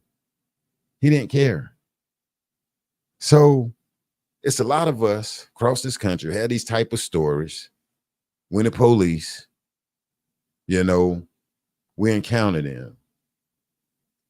When we encounter them, and I keep repeating that story, and it pissed me off because he was a brother. I know they say, yeah, man, a lot of them ain't about Jack. And that's what really pissed me off. So all I show they ass, y'all. Yes, we'll say white or whatever. Now I can, like I say, I had that brother, he was ready to try me and looked at me and grabbed his chest, was like, no, you ain't. I mean, and got his foot there. Like, what? You know, and at times I be thinking in my mind, I should have reported his ass. I should have, you know, but we don't like dealing with them. And it's sad. And every now and then I think about it now and I just beat myself at times, but I let it go. Because don't talk to me like that. Okay? Hold on. Yeah, don't talk to me like that, man. Oh, look. Yes. And so to see this right here, the way they say they talking, telling them to get back in there and all of this and get back, and it's sad though. It's sad. And then you feeling less than a damn man. This is my house. This is my condo. This is my condo. And whenever I think about that, it pisses me off. It pisses me off. And they also don't uphold the oath that they sworn upon or affirm to allow us to exercise our amendments, which number one, allow us to speak freedom of speech. And Janet, I'm gonna tell you, then I was telling my mom, I'm like, Mom, I called a non-emergency number. I mean, I called a non-emergency like line. Like, y'all, you know, it ain't even that serious. You don't need to put no damn sirens on. But one, I feel weird calling, you know, and all of that, man, you know. And it's still, damn, it didn't turn out right. Me and him exchanging words because it's wintertime and you got a total of like 4 or 5 cops come to the house. And then these two come in real cool. They come to the door. I'm like, hey, you know, got this. I mean, sitting here, it's like 2:30, 3 in the morning, cold as shit outside. I done been woke up, brown. I got my damn robe on. My daughter's standing at the little hallway at the door, and one cop speak to her and whatever, you know, and sitting here, and we're looking at the guy on my couch. Then I turn around and go to the door to close it. No, hold on. No, like, what you mean, hold on? Hey, no, I'm finna, no, you're not. Yes, I am. No, it's good. Well, I'm sorry. No, you're not. We don't know if he's saying all this weird ass bogus stuff. Bruh, what is you so damn scared of? It's 3 in the morning. I call non-emergency. And there's the young man that I'm calling about that I said over the phone. That way y'all can come get him and take him home or whatever you need to do. Call his peoples. That's what they did. That we can call his peoples and get him situated. I'm not here to fuss with you. Move your damn foot. So it's crazy. It's crazy. And then when they come, they all scared. All scared. Like I said, I called the non-emergency number. And they asked, was scared, Precious Metal, Janet. And I keep repeating. I'm going to keep repeating it. Because like I say, I live with that because I'm a man. I'm a man. And, you know, pulled over. I had one to tell me what my name is. And I'm like, no, I'm young. What your name is, such and such, ain't it? No, it is not, sir. And I'm looking at him like he crazy. And I'm young. 18, 19 with license, looking at him. I can't understand why he kept saying what he was trying to tell me what my name was. And then something in me, I just couldn't say that's my name. No, it's not my name. I'm standing here with flip-flops on, taking my damn aunt home looking like a clown. And I'm not fenced to break the law with my aunt in the car. That's the part I'm looking at him. And I'm looking back at my aunt where they won't let come out the car because I don't want to do nothing wrong. Because for one, this is my aunt. She'll pop me upside the head. My little baby cousin was just born. And this police sitting up here, you know, trying to get in my behind and tell me my name on the side of the road. And then I look up, we got like 6 police cars pulling up and all them trying to take turn. And I'm looking at them. No, sir. And I'm young. But I thank God I did not say that was my name. No, it is not my name. No, sir. That's not my name. Now, your name is this, ain't it? Boom, boom, boom. And I'm looking, and I'm looking at them, and these Western on the side of the road. You know what? You know why they pulled me out? Because for one, I was in the room with my long johns on. My mom was like, get up and take your aunt home. And I was mad at her. I was mad, dang, not at my aunt. But why she stay here so long? And then you know, and I'm laying in the room. So I got up, 18-year-old, 19-year-old, and I slid a pair of shorts over my long johns and put on some flip-flops and ran out to the car, cranked it up, and put on a big like fur jacket that I had, looking like a clown. But I was just dropping my aunt off and messed around and got pulled over. And when they pulled me out the car, they looking me up and down like, yeah, what you got on? Like, I mean, so looking and tripping, man. But that ain't no reason to be trying to lock me up or nothing. They was trying, man. But no, I'm not fenced to take no name you damn give me though. China Doll, thank you very much for the $10 super sticker. Hope all is well with you. And as you see, I reported on that situation over there. Thank you, sister. But yeah, I got another weird one right here though, y'all. We got a United States Airman, Mr. Robert. I don't know if y'all heard of this one here, Mr. Robert Fortson. And actually Ben Crump was on this case right here, where from my understanding, they went to the wrong apartment. This guy was FaceTiming his girlfriend, and the leasing agent called the police saying that it was some fussing and fighting coming out of his apartment. And he's an airman for the United States Air Force. And he came to the door and had his firearm. It was down to his side. And he was very peaceful. And split second, the police blew him away. And so with this one here, I don't know what to say too much. Let me see. What is that? So I'm going to play that real quick. Who propped open Sonya Massey's door, y'all? Let me see what y'all know. Nope. Let me see. Nope. Getting all these little text messages. Stop texting me when I'm live, right? I have to tell people that at times. People go to text me when I'm live. Say this, say that. do this, do that. No, mind your business when I'm working. I'm working. But I'm gonna play this right here. Hold on. They say these sucker cops are scared to go out the real criminals rather than harass taxpayer citizens. Yeah, and I was all young, and they trying to get me jammed up, telling me what my name is. Your name is Toby. No, it is not. Your name is Toby. No, my name is not Toby. You might well cut my foot off, huh? Because I'm telling you, you might well cut my foot off. I'm not finished to tell you my name. What is that? And my mama and dad didn't name me that. No, he was serious too. But I was able to go to court, and we actually won that case without an attorney, and that was crazy. You know, I was young and went in there, and I just stuck to my gun. And for some reason, this judge, I guess I'm gonna say, was a cool, understanding judge, because it's like everything went my way and me and my aunt way. And I remember seeing when they called my aunt, I remember she went and stood up, sat up in the thing over there where, you know, you and your lawyers be, and she had her little mouth poked out, and they called her up as a witness, man, and she showed out up in there. My aunt broke that down. Yeah, man, my aunt broke it down, and the people in the courtroom, I remember them laughing and with damn near cheering. She ate that police up, and the judge let her. The judge let her. Yeah, no, she ate him up. It was like, he is not finna be speeding and this and this and that. And he would, I'm his, you know, his aunt. I'm not his, you know, and I'm sitting there like, right. And I'm looking at that policeman. She ate him up. She ate him up. And they dismissed all of that right there. Once my aunt got up there and represented, I just went up there, and it was, he tried to say it was an unsafe movement. And so it went from an unsafe movement to like, your name is Toby. No, my name is not Toby, homeboy. You might well cut my foot off, because I'm not finished to say that, man.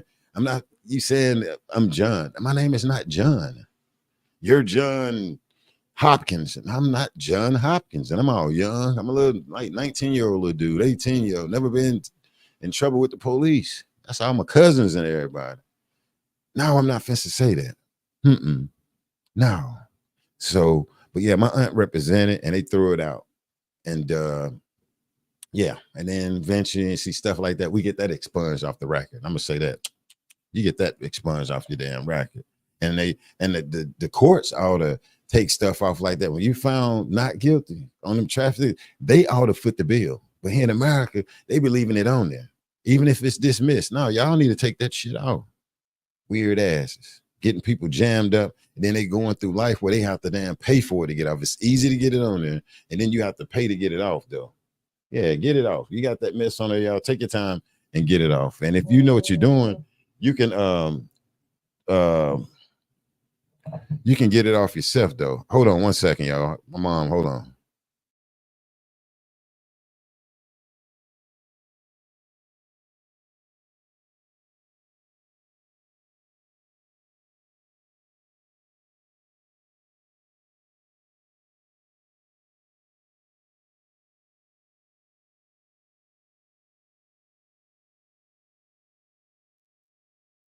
Okay, let's play this video real quick. Sorry about that, y'all. Sorry about that. Sorry about that.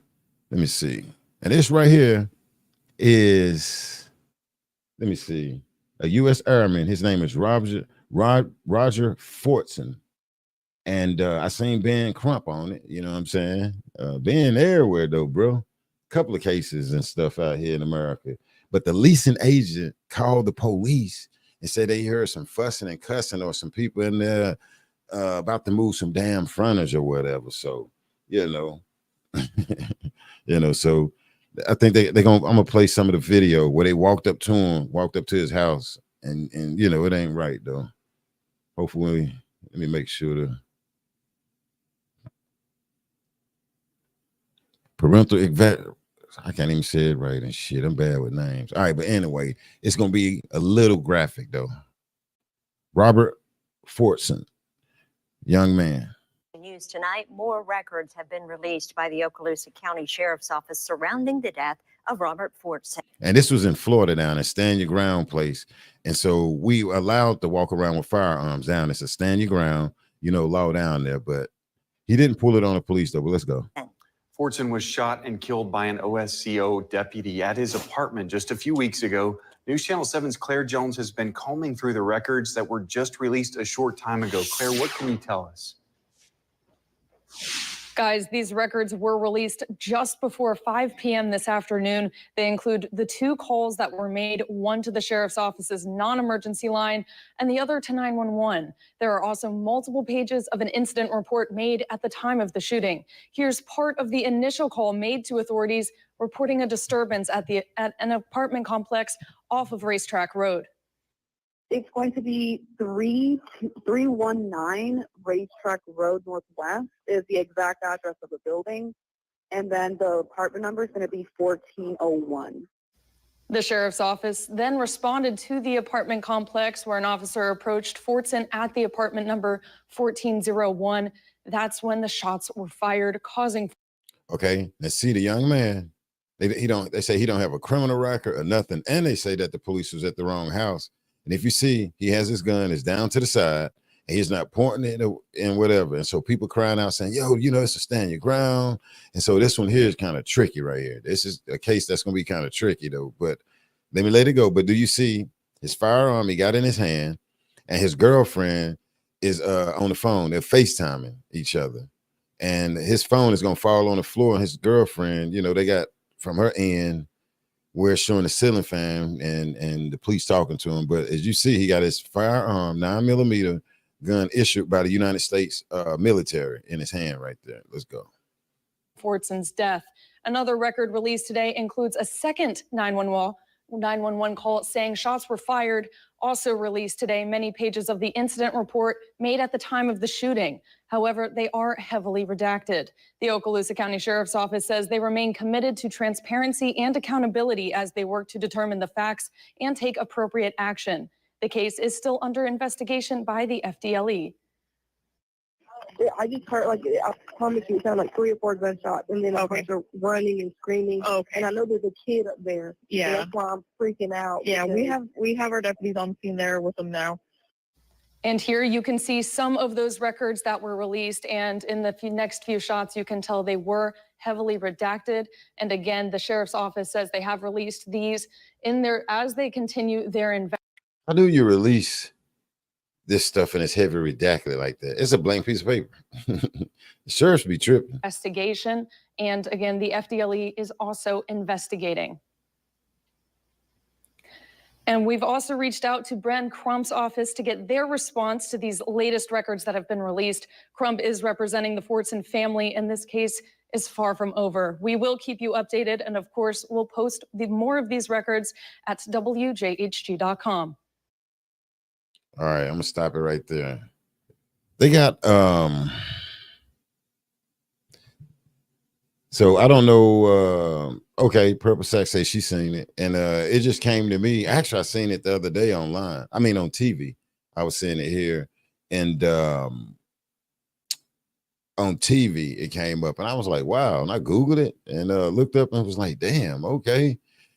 And it's kind of complex from my understanding that this guy that it was the wrong house, and I seen a cop, that same one that came out, saying that Sonya Massey threw the water and your boy is right, saying that Sean Grayson is right, saying Sean Grayson gonna get off. He got on this. That guy had a field day on YouTube. No, on I seen him on Facebook with this case right here. And see, here's how he is wrong and all of this. Now, at the end of the day, Florida is a stand your ground state, okay? And I ain't saying you can go and pull out firearms on the police and different things like that, okay? You know, but you know, these police need to be properly trained where, you know, it is what it is. I mean, you're going to encounter somebody and have a firearm on their side, you know, because every now and then when I feel like it, I like to take my, I call him my son. I like to take my son out and put him on my little hip and get to walk around. I went to Dario's. I treat myself to a chocolate ice cream cone dipped in chocolate, bro. Maybe once a week, maybe twice, a small one. And I went to what is it place called Dario's yesterday, and I pulled up in the and I call my mom's though, you know what I'm saying? I call my mom's when I'm on the way to go get me an ice cream cone. And I call her, and she pick up the Hello, what you finna go eat you some ice cream? I be, yeah, moms. I put it on the speaker and I'm driving. I jump in my Chevrolet, my big bore truck, Tahoe Suburban, be riding and just by myself.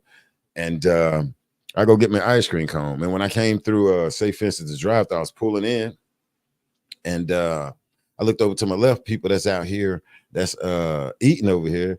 Little white guy, the brother, he's sitting there with his back kind of turned, and you see the butt of his 9mm hanging out, hanging out. And we look at me, I got my son on the chair over here beside me, because when it's sunny outside, it's Saturday. So I take my son and put him over here on the chair. I'm riding with my son over here. You know what I'm saying? I had my boy out there, let him get some air. And I call and tell my mama. I be like, Mom, I thought I'd take my son out here for a ride over here, which is my boy, the clip and everything, put it on the seat. And, you got this guy over here open and carrying, Now, why should the police come? And we got open carry here where I'm at, North Carolina.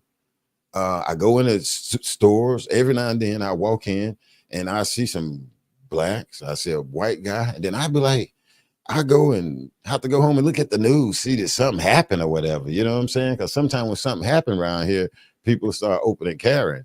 And but yesterday when I seen it, the guy just sitting there, and I thought about Sonya Massey and different cases and stuff like that.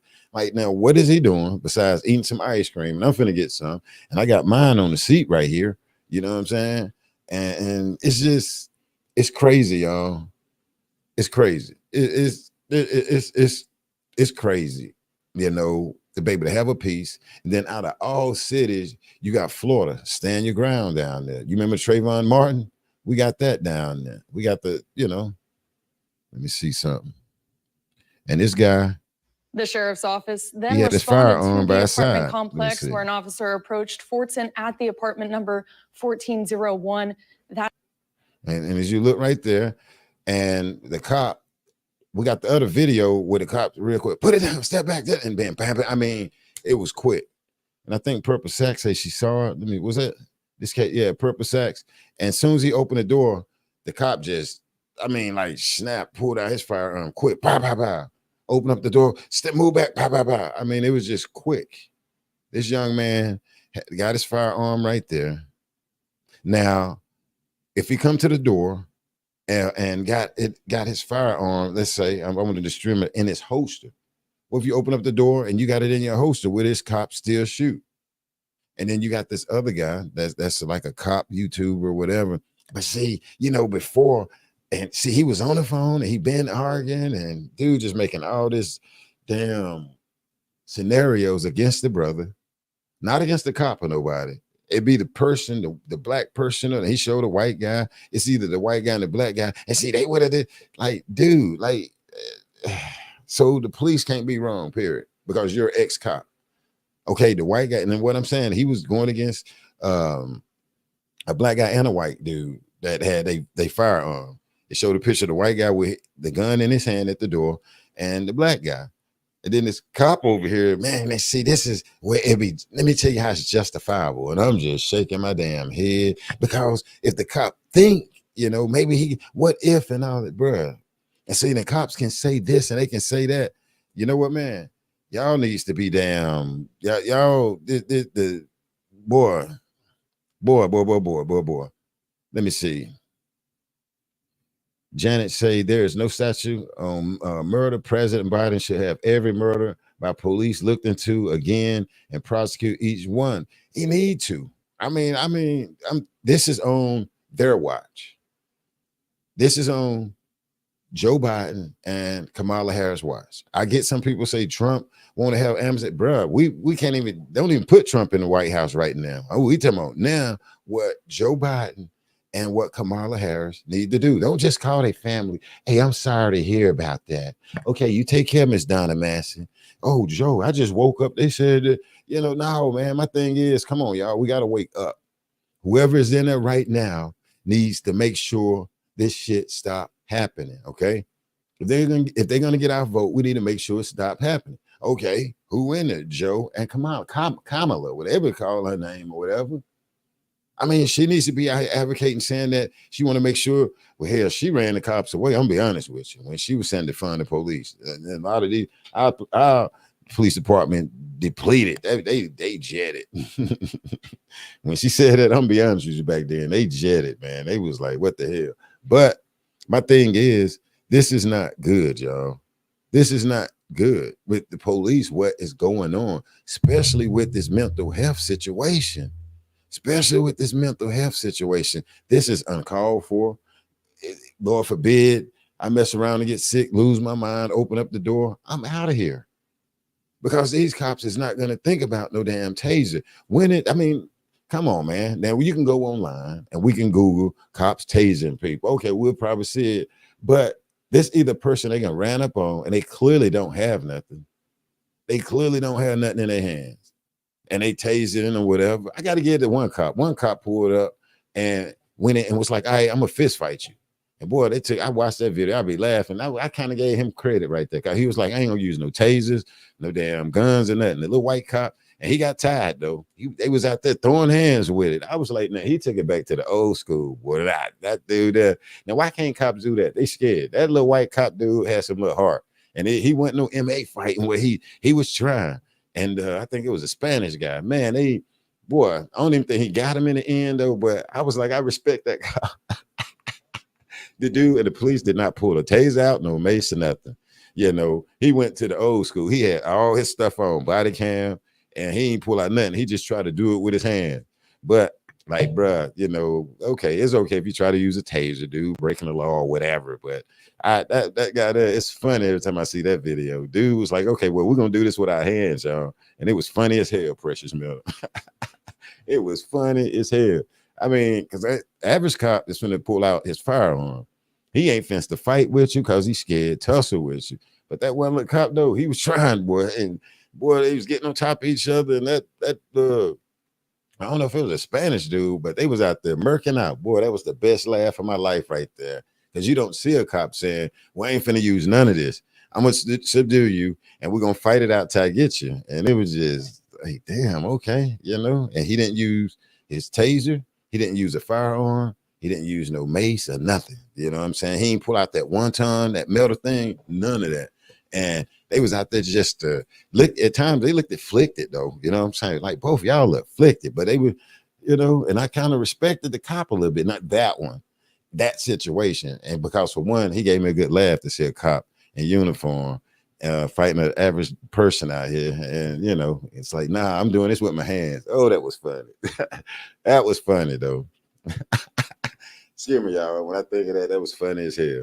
But what I showed today, and I appreciate everybody hanging in with me, was these cases where these polices can use a taser. Where they can use a taser. A situation like this where this cop go to your boy house. Now Ben Crump and them and people saying, I had to write it down. They said that he went to the wrong damn house. They said it was the wrong house. And when you go to this right here, where this guy opened the door with his gun, the young man, when he opened up the door, he's not in there fighting nobody. He's FaceTiming his girlfriend. But they say they heard this commotion coming up out of there. And when the cop get up there, it's open up the door and they go through there, it's only him in there. And then when you look, his girlfriend on the phone FaceTiming. And she did an interview saying they was not fussing or arguing. But you had this cop guy all on Facebook. Yeah, and I know he was doing this, he was doing that, and doing this, doing that. And see, people remember, bro, what the hell is you talking about, man? Why is you trying to just justify this cop and then come up with a scenario where this cop can use this in the courtroom to win? And this U.S. Airman right here, that guy that worked for the United States Army military, can be in the wrong and they can just wipe it under, you know, sweep it under the damn rug. Like, come on, man. Like, come on.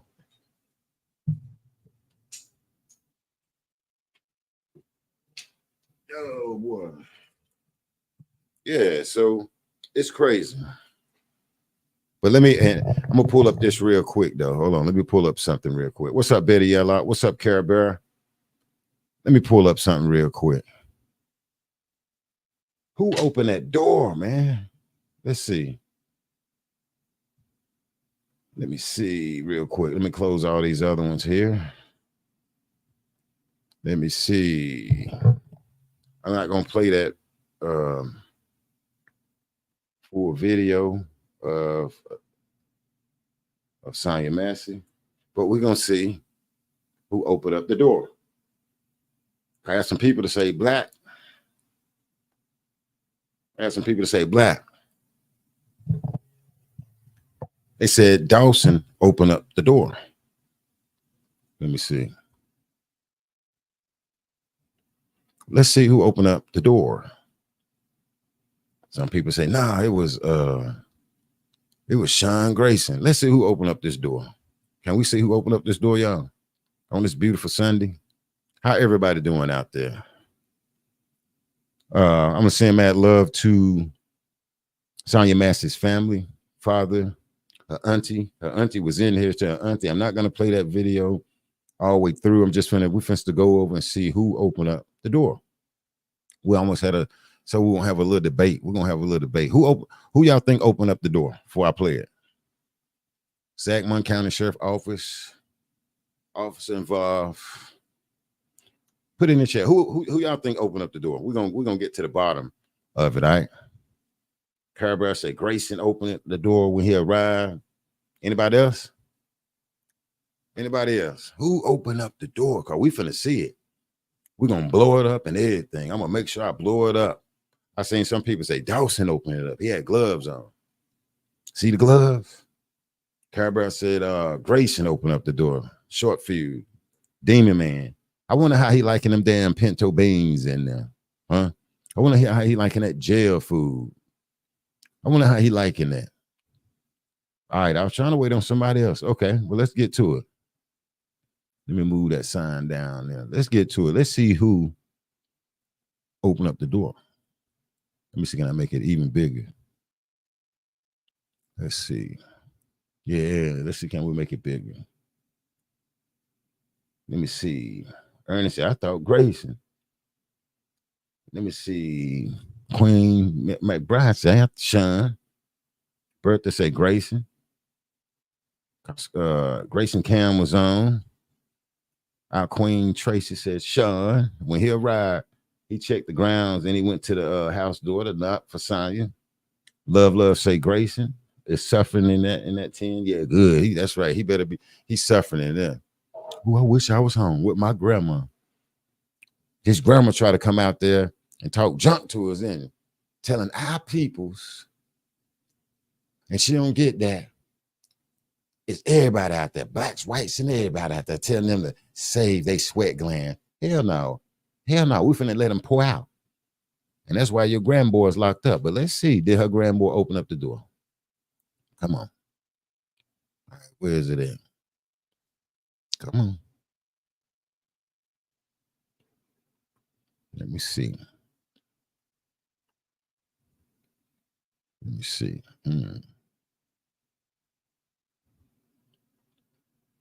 Let me see.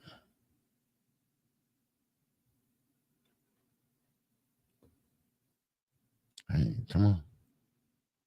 All right, hold on 1 minute. Let me fix this behind the scenes, y'all.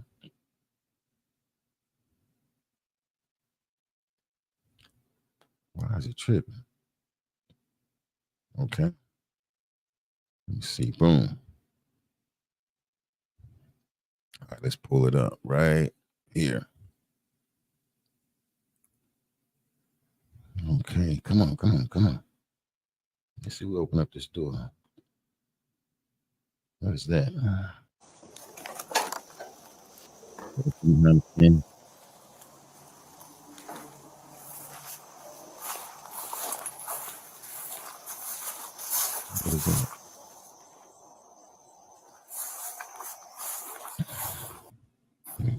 Fast forward a little bit. Okay, let's see. All right, this is the person walking up to the door. Let's look close.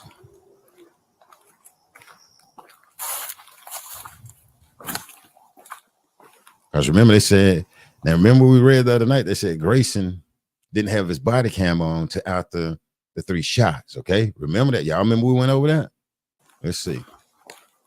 So if Grayson didn't cut it on, That means this was Dawson, but we finna see. All right, he coming up from the side of Sonya house. That's a house to the right. There's the window. Who is this guy right here? Let's see.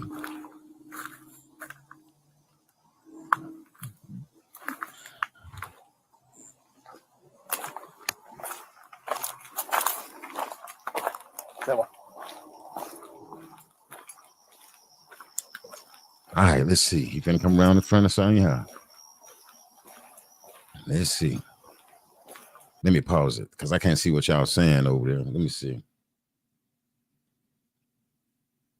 Let me see. Hey, Sister Eva. Yeah, we're just showing who opened up the door. We just seeing with this. We ain't finna go deep. I ain't trying to run y'all, Queen. And we love you. All right, now let's see. Who is this person walking up there? He got gloves on. Knocking on the door. Just keep looking real close. Look and see who come walking up. All right, this person got gloves on. Remember that. We're not announcing ourselves.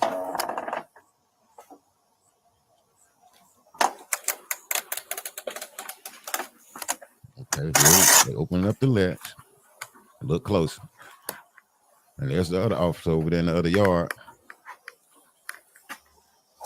Here they come. Just keep looking at that officer that's coming.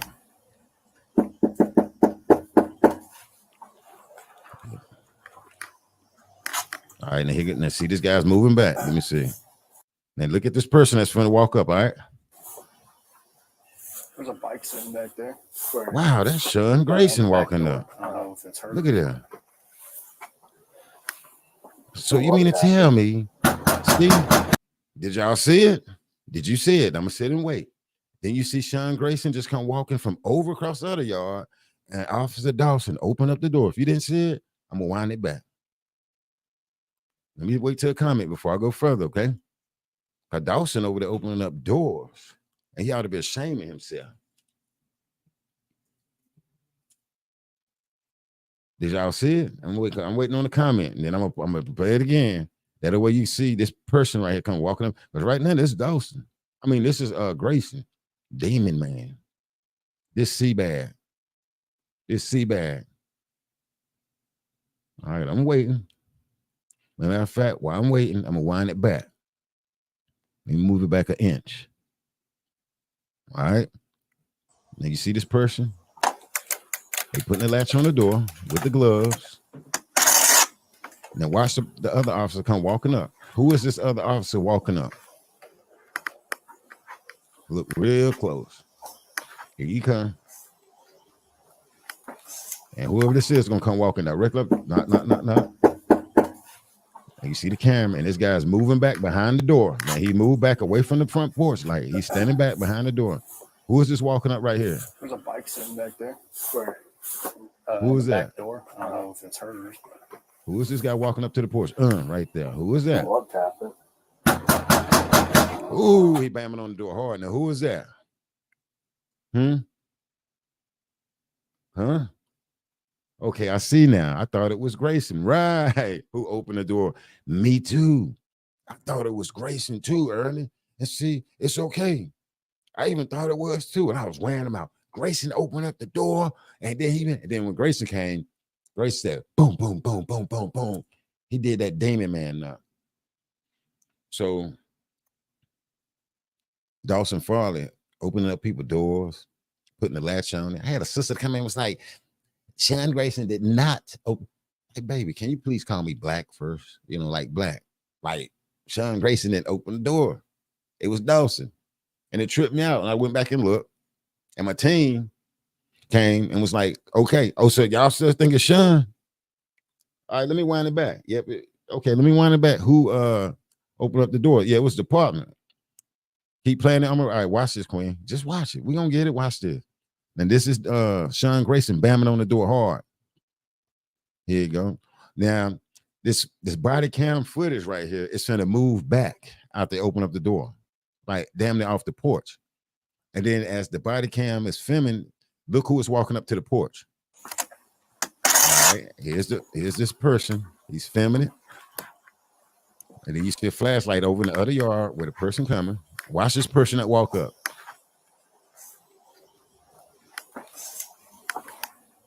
Knock, knock, knock.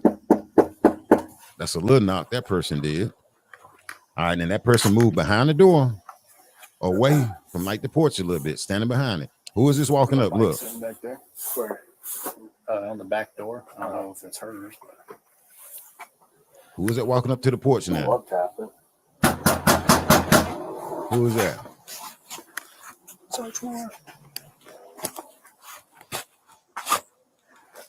Who is that on the porch that just walked up? Because the person that's on the porch did not open the screen door, remember? Let's let it play. 319 contact us because someone threw a brick through it. You want to try and call her 7. There you go, Campbell. We're out front. Hey, Tracy, what you said? I thought it was Beavis, but it's Butthead. Yeah, Dawson opened up the door. Uh-huh. It's okay. It's okay. See Sean standing up there? And this is Dawson footage showing him. See? And bamming on the door. And see, when you look at Sean ain't got no gloves on. When you look close on the he don't have no gloves. No, not when I came in. I didn't see anybody out. I see Dawson out in the yard now. All right, let's wind it back another inch.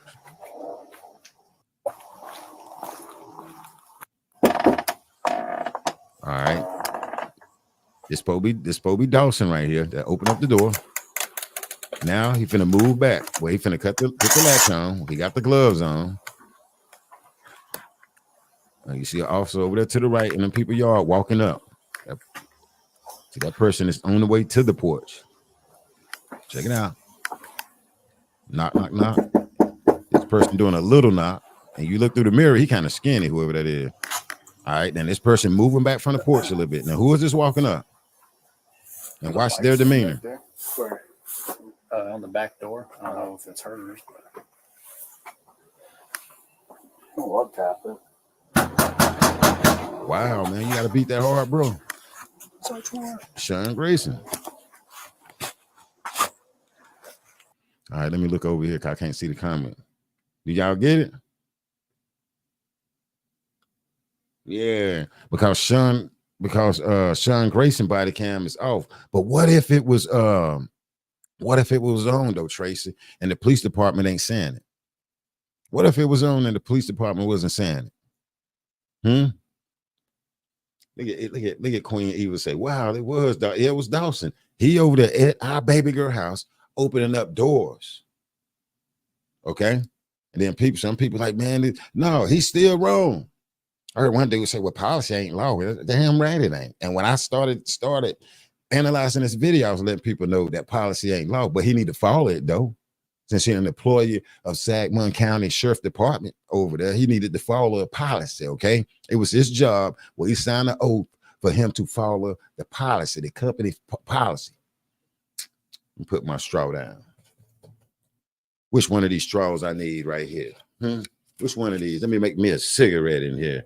You know, let me make me a cigarette before we go any further. Let me cut that in the middle because I don't smoke. Sit that right there. See, we smart. Now, like I said, a young lady, boy, she was mad at me, boy. She was like, that ain't no Sean Grayson over there. That was Dawson. And I was like, I'm like, why you got to talk to me like that, baby? You got to talk to me like that. And I went back, hitting my straw, and I'm looking like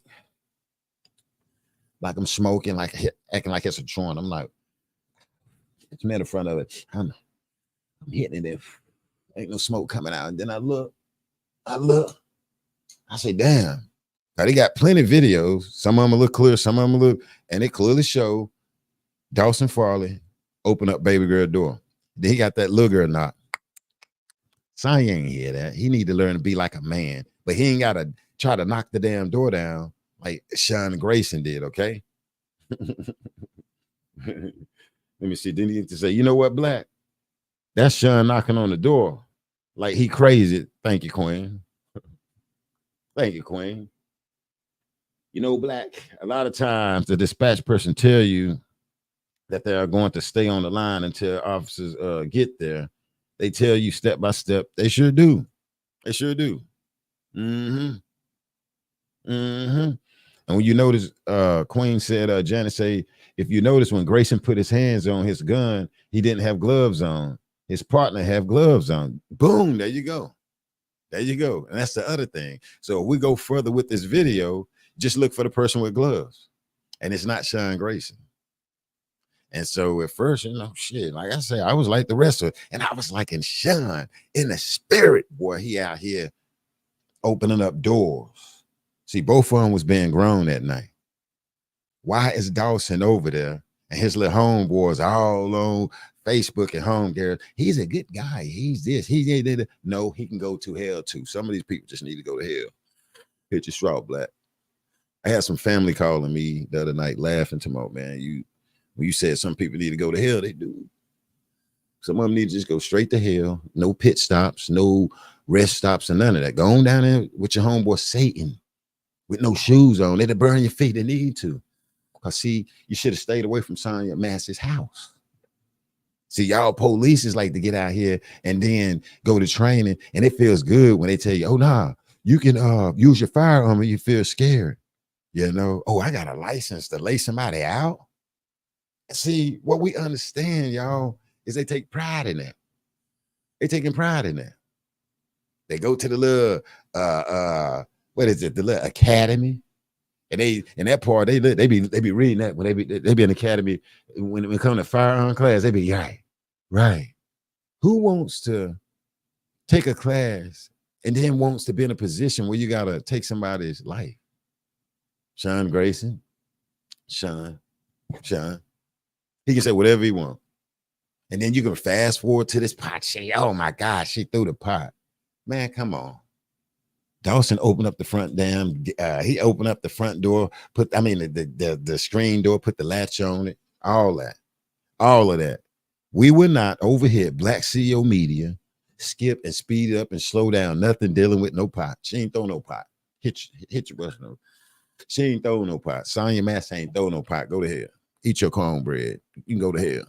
She ain't throw no pot, bro. I'm sorry. When you look at it, you mad because I won't listen to? I saw it. And when I saw it, slow down, she ain't throw no pot. What I seen her doing, started ducking and dodging because Demon Man right here got the time on, he was gonna catch in the face. And guess what? He did. So he can go to hell, okay? And that video. But let's wind it again. Sean is the one who took baby girl Sonya's life. He was the first one in the house for no reason. Say it again. And we're going to keep saying this and saying this and saying this. Miss Wilburn, you know we love y'all. We love y'all. We're going to keep saying it. We're going to keep saying it. This guy, him and Dawson can get on here and write all the paperwork, and then Dawson was going by the book with him. Dipshit was going by the book. Dipshit, stick or whatever. Who dipshit? And then he's saying that why? And then you can listen and hear Dawson saying, I'm on, like my camera was on. Dipshit. We're not stupid out here in America, okay? We ain't in Illinois, but we're not stupid. We ain't been by the house. We ain't rode by the house. We ain't been through the hood over there, but we not stupid. Both of them should be in jail. I'm gonna raise my hand. Shouldn't Dawson be locked up? Yeah. To his homeboys on Facebook, make him a GoFundMe. I don't give a damn. But he don't need, and he shouldn't be getting out. Well, why is he locked up, Sean? Because he broke the law. Him and his damn homeboy. They broke the damn law. Period. Other day, try to get a little rocky. People was trying to come in with, look, nah, bro, your peoples broke the damn law. I don't know how these people try to come in. Purple Sacks, Love, Bows, excuse me if I say your name wrong, McBride, Janet, Ernie Williams, and all the way down to the Wilburn family and say that these dudes was justified. Justified in what? In what? Finessing our baby girl to get in the house. Let me explain something to them. Let me explain something to them. Let me explain something to them. Everybody, you ain't gonna be able to finesse everybody to get in their house as a police. I'm gonna make an example. I'm gonna tell you how. The same people that's saying, well, stand your ground and all of this, and she did it. Those people right here in my chat is the ones ain't finna let no damn police come and say anything to them the way they did to our baby girl, Sonya Massey. You're not finna play that because you know how to handle them. Guess what? I got news. Sonya Massey didn't know how to handle them like that, but she did a great job though. All the way out, she tell them, all right, bye-bye, love y'all. And she wanted them to go. To the people that saying they get out, see, you know how to keep it, how to say, well, no, bro, this and this and that. Okay, it's all right. Our baby girl was trying and it didn't happen. She damn near scared of these people to a degree. Yeah, I'm smart. The people that's out here running their mouth, you know damn well Grayson when it got up in your house like that. And even to some of these other ladies, because I can tell by your demeanor. With me, I'm going to stop them right there also. Is it any victim? Have a crime been it? Where's the victim? It have any, from me not, where's the victim? You know, like, can you let me know? Matter of fact, can you call a chief? Can you call your captain, a sergeant? You know, can you call a sergeant? That's one thing Sonya should have tried to at least use. Can you call a captain, a sergeant out here? Supervisor, in other words.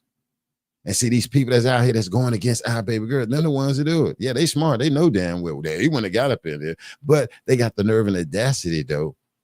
When we go to talk about Sonya and skip all of that mess right there, because they know the tactic of the Sangamon County Police Department. They know it. And they sitting up here and just skipping all of that. Oh, she threw a pot. Man, I'll be down with a spoon. Get the hell up out of here, bro. Get up out of here. That's right, Michelle. Tell them that part. Fuck up out of here. F up out of here. Get up out of here. They know. And see, a person like me, I get it. When you go, they go to running their man, and then right, because you wouldn't have let them in there. This and this and that. So isn't it true that they finesse Sonya to get in the house? I mean, yes, Sonya to get in the house. Okay. Thanks, Jetta. And to the person that the guy, whoever the hell he is, man, you saying Sonya name, bro. It's not Sonya. It got some grown man in the spirit in my comment section explaining to me about Sangamon County, talking like a damn female, sounding like a woman, like he got overs telling me how to say Sonya name. Like I want to say to him, who is you, son Grayson Jr.? Who is you, Demon Man Jr.? You can't tell me how the hell to say that. I'm from the down south, chump. All in my in my comment section, bro, and then saying, bro, for one, I'm not your damn brother, okay? Because for one, you acting like damn Dawson Farley, and you acting like damn Sean Grayson, bro.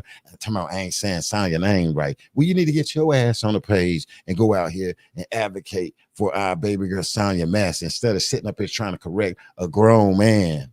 I'm a grown man in my comment section, and I appreciate the I appreciate the sisters and the brothers when they was taking his balls. Like we understand. I appreciate the people, man. Went on a video the other day, y'all. Under my comment said, "Tell me, bro, you saying the name, you saying Sonya and all this. Get the fuck out of here, Michelle." Ain't that what Michelle said? Get up out of here. Tell them to get the hell up out of here. Get the out of here, man. Trying to discipline me on my platform in my comment section. How I'm saying Sonya name and that SOB and POS ain't that like get up out of here. Some of them need to go to hell. And if you for Sean Grayson, you need to go to hell with that colostomy bag, okay? With that colostomy bag. And I ain't trying to bring no bad luck on me or nothing like that, okay? Do I want one? No. But he shouldn't have went up in Sonya Massey's house, finessing her and knowing that sister was vulnerable. And then here's the other thing, though. Somebody was going to get it because guess who was on the scene? Sean was on the scene telling me, thank you, Michelle. Tell him get the F up out of here. You saying Sonya. It's over there. It's over there. I'm looking at this dude. And then what was crazy, y'all? I woke up out of good damn sleep the other day. What was that? What is today? Sunday? I woke up to that Friday morning. Look over there, man, and grab my phone. I got a notification. Then I got peanut butter mouth, little Sean Grayson Jr. over here. Man, if you don't get your Sean Grayson, Dawson Farley, little narrow ass up out of here telling me, you don't tell me how to say Sonya. I can say Sonya if I want to, chump. I can say it if I want to. Telling me how to say Sonya name. I'm from the South. People know what I'm talking about. And I think I called him something LaShawn Grayson, man. I told him he sound like a female. That's what I told him. So if y'all seen it, you see why I call him a female. Man, shut up. You sound like a female. What's wrong with him? Because I have some ladies every now and then come and try to get me straight. I be like, baby, come on, man. Move, go ahead with that. Then I let it stay a day and then I delete them, you know. Then they come back acting up and I hit that button where it says hide from the channel. Either I tell one of my team members, go ahead and get Peter Pan. He was on there saying this and that. And guess what? I don't give a damn, okay? I don't give a damn. Don't be saying I'm an unsubscribe here. I just hit 15,000 subscribers too, y'all. I'm at 15,050, okay? And see, it's probably going to drop because I got some, I don't even call them haters, but I got some nosy people here just to be nosy a couple of days. Then it'll drop. It'll probably drop by maybe 7 or whatever because they hating because they see shit growing. But, you know, yeah, I just bust 15,000 on them. And to the queen and to the sister that noticed that, you know, I appreciate it, you know, because I wasn't finna talk about it. And she was, oh, congratulations on 15,000. And I thought that was so sweet and so precious and everything. It was like that. She knows because, you know, it ain't bragging or whatever. I felt good, but the little queen came through and it's like, oh, congratulations. And I think I was just finished taking that guy balls talking about Sonya. If you see it, I don't know what one is on. I don't know which comment was on, man. One of y'all might, because somebody came through. I had like 3 or 4 people coming in there. We understand them. Hey, that was funny. And see, some of that stuff I'll leave because I know some of the lions and lionettes come through there. Hey, bro. Hey, man, get up off of here with that. It'd be funny, though. And then, you know, it get too bad. I come in, I go to delete them, though, telling me how to say Sonya Massey's name. So you ought to be mad when I call a baby girl. I wish you would. What's wrong with them, Ernie? And we ain't gonna pray for them. Y'all people, we won't pray for y'all. You're on your damn own out there. And you better have something to row your own damn boat. So we ain't throwing out no life jackets or nothing. You better be able to swim better than Tarzan.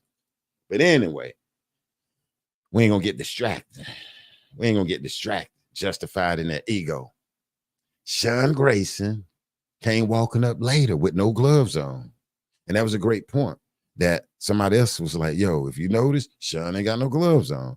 And I ain't want to be saying that and kind of have people confused. So I'm glad somebody said it in the chat. Yeah, Damon, man, little bastard, man, ain't had no, see, he's a bastard, baby, you know, Sean Grayson. And then his little grandma, you can't defend that little bastard.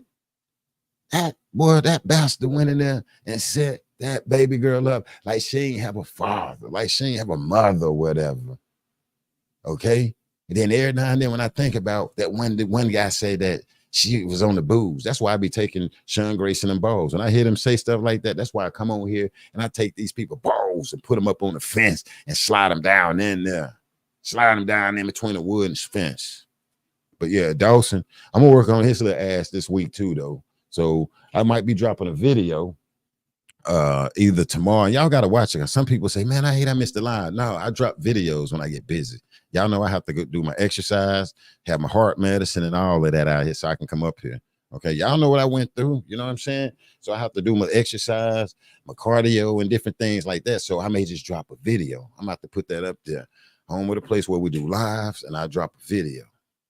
But yeah, Dawson, yeah, I'm gonna get on over there on Facebook so I can go some rounds with them, though. I'm gonna stir it up and you know, see if them people will come out. Yeah, Jay, you gonna make, yeah, I want them to come out because that's right.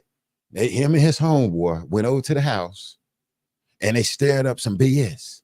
Like Sonya didn't have a son, like Sonya didn't have a daughter, like Sonya didn't have a mother, like Sonya didn't have a father, uncles and aunts and all of that. Yeah, man. I don't give a damn about no Sean Grayson. And then the people, they mad. They'll be mad though.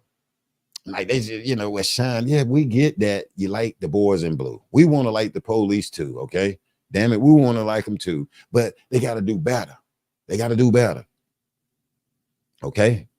And like I say, I ain't trying to get into no political, but the people now that's in the chair, they need to do something about this. They need to do something about this. And I ain't talking about Trump or whatever, okay? I'm talking about Joe. He need to wake his ass up. Kamala, she needs to go to Sangamon County. And that's a problem. This is a problem. This is a damn problem, y'all. with this police stuff and this mental health situations, man. These people have situations going on. Then the police coming in there, and every time you think about it, you looking at Sean Grayson. He's standing up there looking at Sonya on the porch, like, and got his legs folded back like he a girl. If you look at his damn foot, let's put it up there. Look at where his legs. He's standing back on his damn legs. Like, bro, come on, man. He's standing back on his damn legs on the porch. Where is it at? He's standing back on his kneecaps and stuff folded in when he's sitting there talking to Sonya. Right here. Where is it at? Yeah, he's standing there with his kneecap. I got a picture of it, though. Where is it at? Where's that picture? He's standing there talking to Sonya with his legs folded back. Is that it? No, that ain't it. Where is it at? Better be glad I can't find it, though. He's standing back with his legs folded back. In the spirit. Let me see what everybody talking about. Alone. Everything is coming out. God is great. Yes, love. I'm making sure I bring it out. Carousel, I hope Kamala do go to Sangamon County. It'd be nice to go down that whole rider and tell these police they need to get their shit together, period. I'm just saying, whoever's in the damn chair need to make it happen. I don't care about who might be in there, whatever, because they ain't in there. I'm saying what they need to do on their watch, man. I'm serious, because this don't make no damn sense. New Jersey, the Asian young lady, Victoria. Look at her. This girl clearly has a situation. Look at her brother. Her brother called the police and was like, yo, my sister need some help. You know, can you send, wait, I think they say he was saying if they can send an ambulance to take her to the hospital, not to the damn hospital morgue or the hospital coroner. He said to the hospital. I don't remember him saying a damn thing about his sister need to be taken to the morgue. You know what I'm saying? Come over here, do your thing. The brother called back. He thought about it. This guy is Asian. I salute him. He thought about it and was like, look, can I cancel that call? Now, we can't cancel that no mental health call. Why? And then first thing they send is Sean Grayson's cousin up there to the little Asian young lady. This sister was clearly, like, you know, mentally unstable. She was gone a little bit more than our baby girl Sonya. This young lady mom was over there holding her hand, and then they just like move out of the way. And then you're going to pop this young lady right there. And then what the sister said in the chat was like, yo, you could have hit the mom. You could have banged her. And then the mom, after you do it, the mama saying, what is you doing? What is you doing? Black, he was acting like Dejanay. Yes, he was. Yes, he was. And Kamala Harris needed to go find her and send her ass back to Mexico. I'm sorry. And I know some people don't want, you know, talk about Kamala. But Kamala Harris and Joe Biden need to honor that damn warrant that Mexico had for them Cabo 6 people. I'm sorry. They need to honor that. I mean, that's a whole damn warrant. And people, peace treaty and this and this and that. No, they need to honor that warrant where they like, look, we trying to come get her for what she done to Shaquilla Robinson. Damn these people in North Carolina. Josh Stein, the guy that's running to be mayor, man, damn that. Every time I see him, I say I wouldn't vote for him. And then you got him down here with Kamala Harris, him, Roy Cooper, the governor, and all of them. No, I don't like that because they ain't saying a damn thing about Shaquilla Robinson. That's from North Carolina. I don't like that. I have to ride around with these damn killers and murderers around here in my city. They ain't far from me. So how can I vote for one of them? I can't. I got grandkids. I got kids in this city, and they riding around here. Elise Hyatt. Why her mom and them, they in this city that I live. They from this city. When it first happened, our sheriff department went to Elise Hyatt's house, had left that note there. Like, come on, man. I can't vote for them damn people, man. They sitting up here damn playing. These people in my city where my grandbaby at, my grandbabies. I'm not playing with them, okay? Y'all want to play with the Cabo 6, the damn president and the vice president, all this like y'all doing so damn much. No, you can't fool me. Y'all ain't done a damn thing. That's just my opinion right there. And this is on their watch. And Shaquilla Robinson lost her life on Joe Biden and Kamala Harris damn watch. And if that was their daughter, guess what Kamala and them gonna do? Make heaven and hell touch. They're gonna make sure it's rain that's touching your damn shoulders. It ain't gonna be spit, slob, or soda pop. It's gonna be rain. Joe Biden, you touch his son Hunter. Hey, when they said something about this guy was on the pipe or whatever, he coming out, my son on pipe. I'm gonna take him. Dog, listen, he protecting his child, but they ain't to protect no damn, they ain't protect Shanquilla Robinson. And Kamala Harris came out and got booed too. She came out and got booed. They ain't put that on TV though, but she came and got booed. But that's why, you know, I can't fool with them, because to me, the shit ain't right. I live in North Carolina. I've been to Shanquilla Robinson's grave and stuff down there. I just done promoted and said, and that shit is wrong, man. I can spoke with the dad. I can talk to her dad. Y'all remember I talked to the dad. And it's a no deal for me, man, when you look at all of this stuff that they need to damn do. Sean Grayson sitting up here. Sean Grayson sitting up here. It don't make no sense. Yes, he is locked up, but the government need to step up and say, why ain't these officers using tasers? Why the hell is they having weekly meetings, the police department? Y'all, and what y'all saying about the tasers? Bring the damn community in on some of these police meetings. I love to go to the ones here in my city. You go to the ones that's in your city. We the people need to say, well, look, okay, when y'all take these damn classes, have some community people in there. Designate damn 10 people to come in there. 20 people from all around the county or whatever, and definitely shit, and get some African Americans up in there so we can ask them, why ain't y'all using tasers? Why ain't y'all using a mace and shit? Why is y'all so damn scared? We the people have a concern. Why ain't you using these damn tasers? Why you ain't using these stun guns? We the people have a concern. Why ain't you using these damn tasers? Why you ain't using these damn stun guns and pepper spray? We the people have concerns. Let's talk about tasers. Well, we're gonna talk about patrolling, and that's like our chief of police. He get out here be talking about downtown. They building up downtown. We know who down there. I went live in his conference, was like, look, bro, my uncle was murdered around here June 18th. I'm just getting my spirit right. I don't even speak on it. My family going through it right now. They don't know who it is or whatever. My family know who it is. We know who it is. I'm going through the same thing our sister, Miss Wilborn, I'm going through. Shanquilla Robinson, my uncle was brutally murdered. Brutally, awful by some young bucks. And then to see our police get on here, want us to vote for him and all of this stuff right here. My damn uncle that taught me everything, that didn't harm no one known around the community, over damn killed. And I do good, advocating for other people. But my uncle, where's his justice? To our mayor, to the police chief, the chief of police, the damn head sheriff, they black. We got the black head sheriff, Campbell. We got damn the black police chief. Yes, I don't speak on it, but yes, I be taking they balls when they go live. What about my damn uncle? On June 18th, a day before his birthday, his life was brutally taken from us. I had to hold my mom. Never hearing my mom cry saying they took my brother's life. That hurt me to death, standing there holding her and my baby sister. Hear my mom saying that word. She said the other word. And she laying here wetting up my shirt while I'm holding my damn mom, man. That pissed me off. And to hear my uncles like, look, don't take this in your own hand. They telling us that. And I'm feeling like I want to wear out the whole damn world. I got all these nephews we got to contain for what happened to them. All these nephews, all of us, different ages. My uncle had nephews where you name it. He got a lot of men. And then to hear the other uncles that's over us tell us, don't take shit and look, telling us that, watching that. And then we got to stand here and watch him. And then we got to take the damn breathing tube off of my uncle a day after his birthday.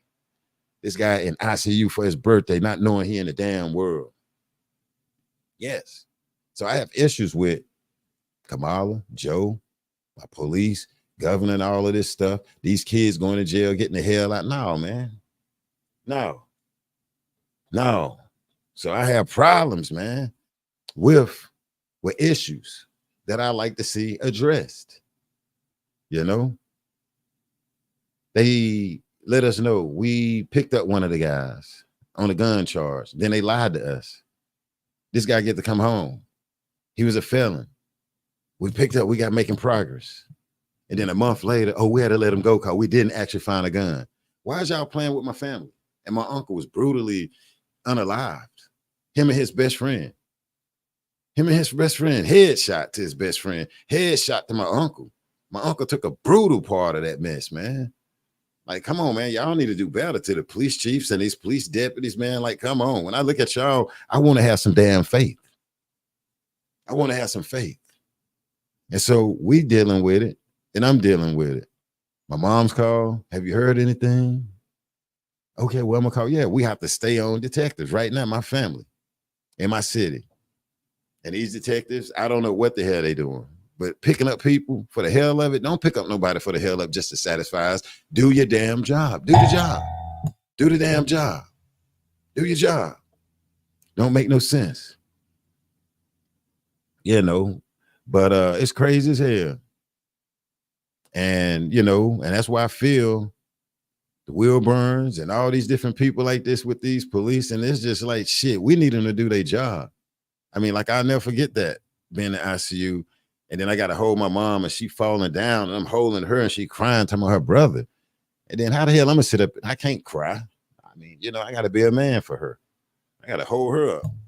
Then my baby sister. And I got to tell my brother-in-law, get her, bro, get her, man. Like, you know, we sitting in here looking at each other, man. And boy, I want to go on a damn spree around here, man. But they telling us no. I respect my older uncles and all that. But that one there, you touch that one, that is a problem.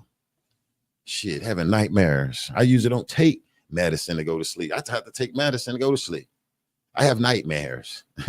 I wake up with nightmares. I sleep with my firearm. Okay? I sleep with my damn firearm. Yes. Don't make no sense. So, you know, I'm serious. I sleep with my firearm. I tote it around wherever I go. We don't know who it is, but we do know who it is. That's a damn shame, ain't it? To know who it is, but you don't know who it is. You get it? You know who it is, but you don't know who it is. And then you see certain families, people calling you, hey, let me talk to you, trying to figure. Don't ask me shit, man. Don't be calling, questioning me, dude. I know we went to school and all of this, but don't be doing that. Either you're going to call and tell me something, whatever, you know, and then it's like you watching people, they don't want to tell you, there's no police code and all of this. Man, that shit is awful. It'd be awful. And you got people, hey, no, don't be questioning me, cuz. Just send me some condolences. Don't be asking me nothing. So that's the situation my family be in, though. You know, all the guys from here. We in West Virginia, North Carolina, Wilmington, everywhere. Texas. I mean, his brothers, everybody, man. That we have to damn live with this, bro. And so when I think about the police and look at all this, man, I just shake my damn head. And I try to keep the faith. I do. I try to keep the damn faith out here, though. But these Sean Graysons and these polices right here, on that note, it's sad. And I look at it like the government, somebody need to get them right. These damn police departments and detectives and stuff, man, especially around here, stop playing with people. I don't want them to rush to get nobody. I don't want no innocent people locked up behind whatever happened to my family, whatever. Do it right. You know, but we're planning to do a documentary, though, on it. I ain't sure yet, though. We plan to do a documentary on it. And, yeah, it took my uncle life, him and his homeboy. Don't make no damn sense. A day before his birthday. Came that night. He just went and partied with his old school buddy, sitting in the driveway down here in the neighborhood, minding their business, where they listening to some 1983 Atlantic Star, all types of, you know, Billy Ocean. They down there minding their business. And then they get caught up on a hit with a gentleman at their house and sold somebody something else, some bad shit. And my uncle and them is not living that life. And these people knew that. And then they mistaken in all of this. No, man. No. Don't make no damn sense. Yeah, no. But yeah, it makes me want to just knock somebody's damn head off out here, man. You know, so I get what a lot of these families, you know, feel, especially to the dad, Mr. Wilburn, Shanquilla Robinson dad, when you talk to him, and, you know, when you have to be restrained and be strong, you know, and hear my mom cry like that, that was awful. And then she sent her brother, that's just awful. I mean, that's just, you know, I don't know what to say, man. And so I can imagine when I look at Miss Massey and I look at Mr. Wilburn, you know, and I get it, man. And then, you know, like, damn, we're going through something like that, you know, and it's just sad. It hurt. It's sad. You know, I mean, I miss him. And he's Italian. So to hear him, and then when I had my little episode, had to get the heart stent, and we got this certain way we'll talk, where he'll call and be like, you little mother, what's wrong with you, man? And I be, man, and I see I'm gonna beat your little butt, man. But he saying other stuff, man, and that's how we talk. And it's funny, you know what I'm saying? This ain't got nothing to do with my mom, them, and that's how we talk. And then, you know, my mom and would come in the room, he in there, we in there, he making us tough, making me tough. And my mom like, go on, go ahead, Belle. That was my mom. Like, move out of the way. I'm finished to whoop him. I be, yeah, well, you know, we sitting up there like we finished to throw hands, but we laughing though. But yeah, man, that's the type of uncle there. I mean, no other, that, you know, that uncle there, man, that one there, bruh, that was just special. You know, he let me say cuss words to him when I was little. Long as I'm saying I'm gonna beat your butt, man, it tickled him to death right there. My mom be stop. All the way till we grew up. So, you know, they took a special one from me, and I paid for his memorial, all of that myself. I paid for it. And you know, it's sad though. It's sad. It's just playing back on you as us as you tell. Yeah, so you know, I mean, boy, and it's a trip because I feel them, and that's when I started having nightmares. June 18th, couldn't sleep, plus all the little medication I take, all the way up to this day. And what was it, about a month ago, I kind of had to just put it in God's hands and let it go, y'all. And I was scared because I felt like the police ain't gonna handle it right. And so, you know, and I had to, because that way I can get rest and all of this stuff. And I got big posters of him I had made. I mean, they big, you know, I had him at his memorial and all of that up there. I did it big. We did it big, memorial. And I got all that stuff downstairs in the front room. And so, you know, it is awful, man. I mean, nightmares, you know. And my barber, you know, rest in peace to him. You know, I had that situation years ago, and he put me on that 23rd Psalm, was like, you do this. And he got rid of some nightmares when I lost my grandmother, you know, how to rebuke the devil, you know. And so that's why I'm looking at Grayson. When our baby girl, it's I rebuke you. I was taught that by my barber when I ain't go to nobody. Like, look, man, he's a Christian guy. Rest in peace to him. He passed. And he told me, you know, he was wishing out here, and he told me what to do. You get up at about 12 o'clock midnight and you read this out. And it worked. It worked. It worked. The scary clowns and stuff that came to me as a grown man or whatever, taunting me behind my grandma, it worked. And so I had to, you know, Janice say that's why they have city council meetings. That's why when the community, yes, and the community have to be there. And I would go to some of these things and see. I went viral once. We had that COVID and people started marching. I went viral around here, man. And I had to move back though, because I became kind of popular, but it wasn't a popular that I wanted. You know, they was trying to make me to be like this Malcolm X guy, and city commissioners and mayors and stuff, man, inboxing me on Facebook. And I got the hell away from that. I was like, hold up. But yeah, the business owners and people around here started threatening to run people over that was marching and all this type of stuff. I would show up at their business and tell them I'm a padlock they shit if they keep sending out these threats. And I became famous real quick, popular in my city. And I, you know, it went away, and a lot of the business owners knew how I was, but I moved back.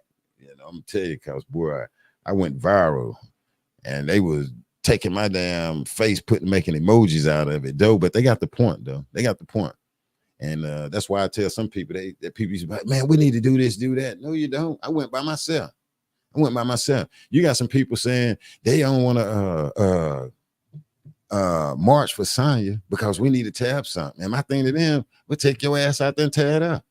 Just because people want to come out here and start busting up and tearing up and all that, that's cool. Going on out there. I'm tired. We need to be doing something. I ain't feeling no damn march. Okay, you ain't got to. Since you so damn bad and you feel like that, what's taking you so long to go on out there? Talking about what we and what people need to do. I mean, people gonna do them and do whatever, you know what I'm saying? I mean, however you feel or whatever. And I ain't promoting violence though, but to the people like that, well, what we gonna do? First of all, I don't say what we gonna do, what you gonna damn do. Because, you know, I was always taught to do it by yourself. But, you know, but nah, for baby girl, and that's why I left. And I got my platform together. So I can make a difference online. And that's where I've been for these last 6 years online, you know, making stuff happen. Have I seen stuff make it happen? Yes. I done met a lot of people that be on television by coming on here, cutting on my mic, and going live within these last 6 or 7 years. A lot of people. I'm saying a lot of people. I mean, I went rounds with a lot of people. I even went rounds with some of them R. Kelly moms and dads from when R. Kelly was going through. I had some of them dads to come out, the ones that be on TV. Well, I just question them. Why was it? And I can have conversations with these people where we're gonna win it, all types of shit, man. People, bro. I'm saying they'd be amazed. And that's why I say you'd be amazed who be online that'll hear you though, and how you can make a difference, or you know, people can hear you and you know, or either get a conversation started. Yeah. And I tell some people that I do know, and they be like, wow, you know, I talk to R. Kelly's brother every now and then, Bruce. I talk to him out of Chicago. His sister, his god sister, every now and then. I haven't spoke to Shanquilla Robinson dad in a minute. But yeah, it'd be a lot of little people. I just won't say, but yeah, you can, you know, you do this though. But anyway, let's get back to it though. And I appreciate y'all listening to me vent or whatever. I guess that's how I vent or whatever though. What's up, Precious? I'm gonna be okay, Precious Melody. I'm gonna be okay though. I just miss the heck out of my uncle though. I do. I miss his voice. I miss all of that. He be JB. When I see you, I'm gonna bust your and I be, yeah. Like, bro, I just got out the hospital, and I tell him, you can hit me if you want to. And I be telling that, and I should tell my uncle, like, yeah, and I'm gonna put the police on you. You can hit me if you want to. You going to jail. Yeah, I wish you would call the police on me. You know, so I miss all of that right there. You know, we had that type of relationship. Boy, and I see I'm gonna jump on you. You wait till you get out the hospital. Yeah, and as soon as you do it, and you know what I tell him, you know, I can have a heart stent put in, bro. I'm gonna put the police on you. Yeah, I wish you would. Well, you better get ready. It's in, you know. So I miss all those good you know, playing like that, you know, with my uncle though, man. And that's how we did. He's sick, I call him, like, bro. When I tell him, bro, I was telling my mom, his sister, when I see you, bro, you know it's on. Yeah, I wish you would. I don't know what you telling her that for. But yeah, that's how, you know, we had a silly, cool relationship, you know, just like that. And I'd be like, bro, when I see you, man, I'm gonna hurt you. Yeah.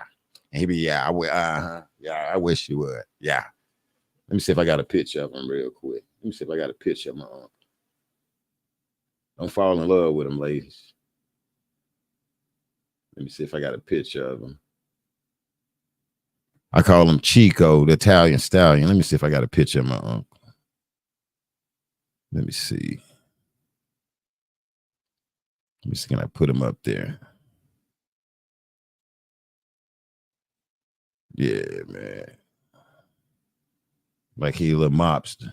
There you go, right there. My Uncle Try, the Italian stallion. Yeah, that's my boy right there. It's my uncle.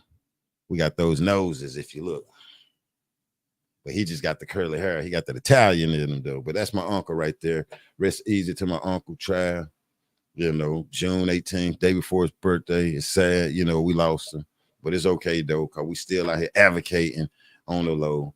And I'm about to actually put together a documentary at the house where it happened and all of that. So we you know, getting the stuff right. So it's more than one family involved with it that lost a loved one. But yeah, that's my people's there, aka Chico. Precious ain't. Yeah, like we fell in love with you, Black. Appreciate it. I fell in love with y'all too. But yeah, I miss him though. And I know he in a better place though. And yeah, my uncle took a headshot, and that's sad though. I'm a whole lot better though. Yeah, no. Because I never had to take nothing to try to get sleep, you know, ever. And like now I have to do that every night. Make sure I take something to sleep, you know. But yeah, that's my people's there. Let me see. That's my uncle. Let me see something. Let me see. Yeah, he thought he was cool too. He was cool, actually, though. Let me see something. Let me see something. Hold up. Let me see something here. Let me see. And that's the other picture of him right there, though. That was back in the day. We was the old school hoop. That's my boy there. But yeah, man, we'll get justice for him. It's gonna be a little late though, but that's my peoples that taught me everything I know how to be a man right there. My dad did, but this one right here though, he taught me that. Uncle Trav. Uncle Trav. Uncle Trav. All right. Then I said at his real quick, I said at his when I spoke at his memorial, that I was telling people, man, I used to be jealous of him with that curly hair though, man. They thought that was funny. How he asked my mom, how he get curly hair and I ain't got it. You know what I'm saying? You think you're cute, bro. You think you're cute, bro. But yeah, he had a little swag. He had a little something. He had a little something. That's my people. They came out of Philly right there. I got peoples in Philly, West Philly. My granddaddy from West Philly. Well, he came from North Carolina, then he moved to West Philly, my grandpa. So I'm glad. Because now we got people up north everywhere. New York, Philly, Texas. Where else? Wilmington, just you name it. Just South Cackalack somewhere. My dad, I got some land down there somewhere. I don't know where that though, but me and my sisters them got some land down there from my dad though. It is what it is. But you know what? Let's get back to it here. I appreciate y'all. You know what I'm saying, showing love. I ain't even mean to turn this into about me though. But yeah, I got, like I said, I got something, I got it going on with me too, you know, and it's been a journey, you know, it's been a journey, it's been a ride. I mean, because we got a court date that we waiting to we got a court date, you know, and that I want to look these people in their face, and we thought we was close to it one time. And to see who did this, you know what I'm saying? And me, I wanted the death penalty, you know. I'm sorry, you got people now, you know. I don't know. I'm trying to do better. I'm trying to do good with it. So I'm trying to, you know, God, that really hurted me right there. And yeah, I forgive him, but man, it's gonna take time. It's gonna take time. Because this guy didn't do nothing. And I'll be honest with you, he took 10 shots. Like everywhere. And the last bullet that did it, it went through up through his neck and exploded in the back of his brain right there, and severed his cerebellum back there. And so all his memory would have been gone. You know, it was a wrap. The cerebellum back there, the cord that go down there, and severed it, but broken in half. So it was a wrap. And you know, it was in half, and it was a wrap, you know, and that's what they was trying to figure out when we got there in the early stages of, because it happened June 18th at I think it was like 10:30. He had just called my sister. He had just talked to his son, my little cousin, and he was a little tipsy and talking about his birthday, and he was talking about his mom. And then these cowards came, bust up in the house. He was in the back room, sleep, bust through his door. He didn't know what was going on. And we know he fought, you know, I'm saying, like fist fighting hands, but two guys, two cowards used two different firearms on my uncle because he started fighting back. Not to give out too many details, but this guy put up a fight and he was tipsy, and you had two guys with two different firearms unload on my uncle as he fell back, and one of the bullets went up through his neck, stopped in the right side, the back right side of his head back there, didn't come out, and exploded. The bullet exploded in there. And it's crazy. So, you know, it's the same way Hung happened to my nephew in Las Vegas. I still have his hair. Yeah. They gave out in ICU, they gave us this thing called heartbeats in a bottle. And when you look up there, was beep, beep, beep, beep, beep. And I thought that was cool. And the nurses, they got these little bottles, and they tear off a piece of it and put it in a bottle and give it a string. So they gave us that, man, and that tore us up right there. I didn't take it. I know my mom and sisters and them got one, and made sure they got it. And I thought that was cool. But yeah, you know, it's sad. It's sad, man, to go in there. Two people, too young, and you know, we know it's young bucks, and we the family know, may got an idea who might be involved with this. And you know, it's sad though. But and that would, you know, and that hurt it to see that, you know, he was fighting, he fought back the best he could because he was asleep. And when he fell back, one of the bullets went through his neck. And like I said, it stopped in the back of his head, back there, brain on the right side, they showed us, and it exploded. It didn't come out, it exploded. And Lord have mercy. Yeah, he went out like a Spartan, and he'll throw some hands. And so the little young bucks, I don't know what they thought they had in there. I mean, he got that Philly in him, plus North Carolina, but he came to North Carolina in his early, he was in his 20s and stuff. And I was so happy. I was young though. I was so happy. He used to be like, "You got a girlfriend? See, this is what you need to do. You don't know what you're doing, boy. You don't know what you're doing, okay? I'm gonna tell you what to do." And we'll go to the fairs around here when he was little. I ain't never seen so many women look at a man like that, man. My sister, all her little girlfriends, even the ones I liked when I was little, man, they be looking at him, they be at the house like, man, what is wrong with him, man? What is wrong with them? They all on my man, you know. But that was my boy. That was my boy. So that was my papers, though. So I get the pain, you know, that they feel, because I've been dealing with it since the 18th. And then when it happened, I don't know if y'all remember, I left from online for like another month. I just got get my health right, you know, from the heart stent I had, you know, right there. You know, that's where they went through my arm and put that little stent in there. And I haven't been smoking, but yeah, I'm coming up on my 6th month not smoking. And, you know, so congratulations to me and to anybody that's want to stop. And I got all these straws right here. I got straws, my daughter, everybody. If they go somewhere, they come home, they'll skull out straws and just bring them to me. They show me that they, I think that's cool though. They'll go skull out some straws. I got boxes of straws. Everybody buying me straws. My daughter come home and skull out straws. Here you go, Dad. And I'd be like, dang, ain't that something? So I be chewing on straws and sucking on them and stuff. So it's been rough, but it's a whole lot better though. But I send my love out to Miss Eva and her family over there.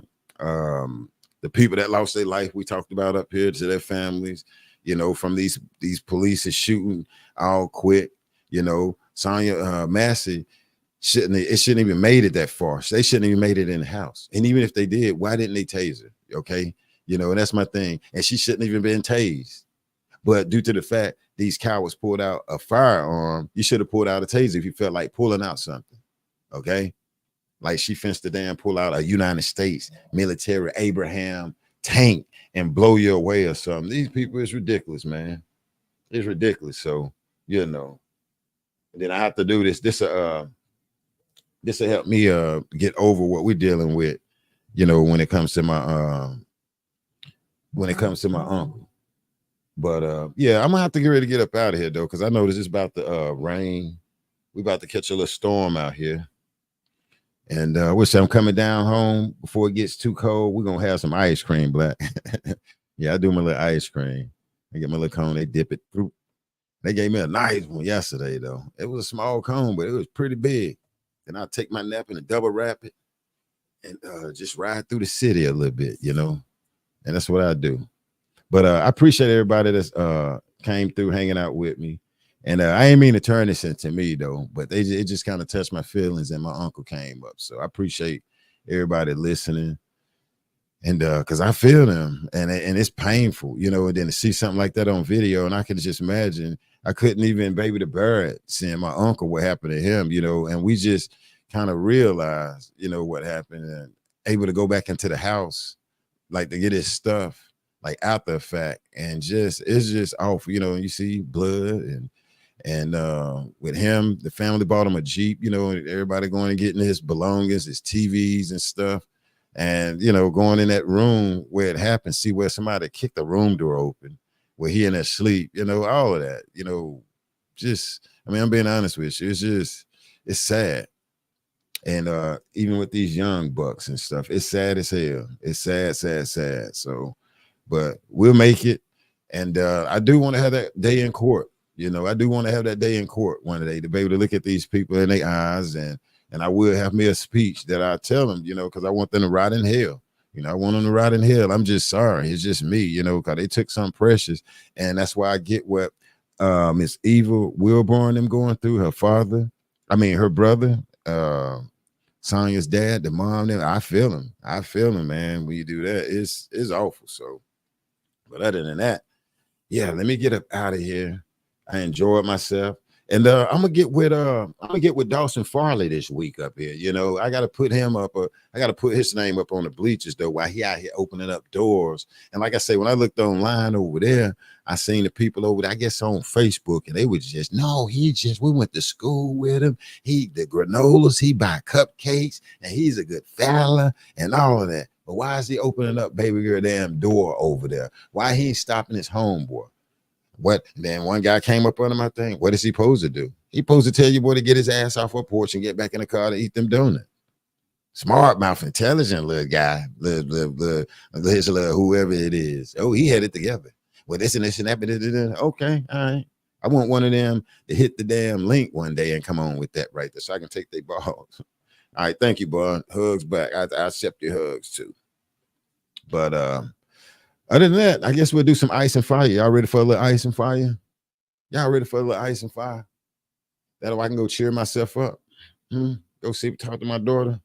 All right, let's do some ice and fire. Get up out of here. I appreciate all the super chats that y'all was sending out. And I think that was YXN. They sent like 2 of them. So I appreciate it. When that drop, I will be getting me some water. And I actually do buy some water. I'm going to have to take a picture and show you my water that I be getting. All right. I'm going to have to show y'all. I have stacks of water and salads and stuff. And also it goes to the channel. I do have to pay on this channel, pay bills and different things like that. So a lot of that goes to that right there. Okay. So I appreciate the support. I appreciate the love. And as long as I get that, I'm gonna come out here and make sure I give y'all the truth and not the damn juice. All right. Lion Den. Y'all ready? Let me put on my cool shades. Y'all ready? Let me see. That's how I do on my little intro. Lion Den. You ready? Let's roll. Take care of yourself and take care of others. Lion Den. Are you ready?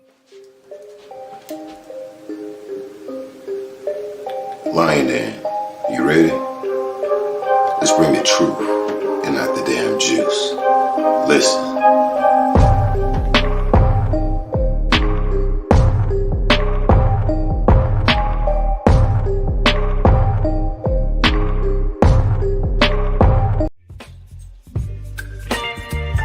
Yeah.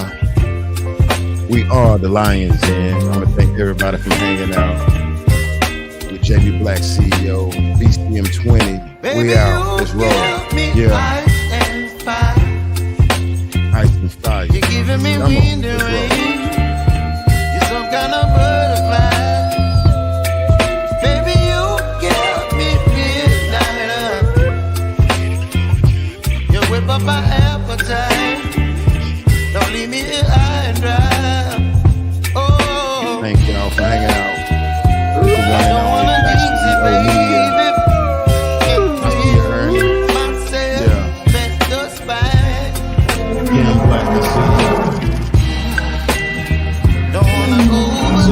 Baby, just treat your body and mine.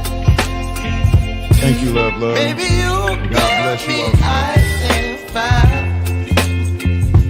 You're giving me wind and rain. You're some kind of butterfly. Baby, you give me midnight. You whip up my appetite. Don't leave me here high and dry. Oh, but I don't wanna jinx it, baby. Just not get ahead of my time. Oh, but I don't wanna miss you, baby. So I stand up and speak my mind. Oh. Love that tune, bun. Well, let's go with it. Bob your head, yeah. Bob your head. Let's roll. We are the Lions. We are BCM 20.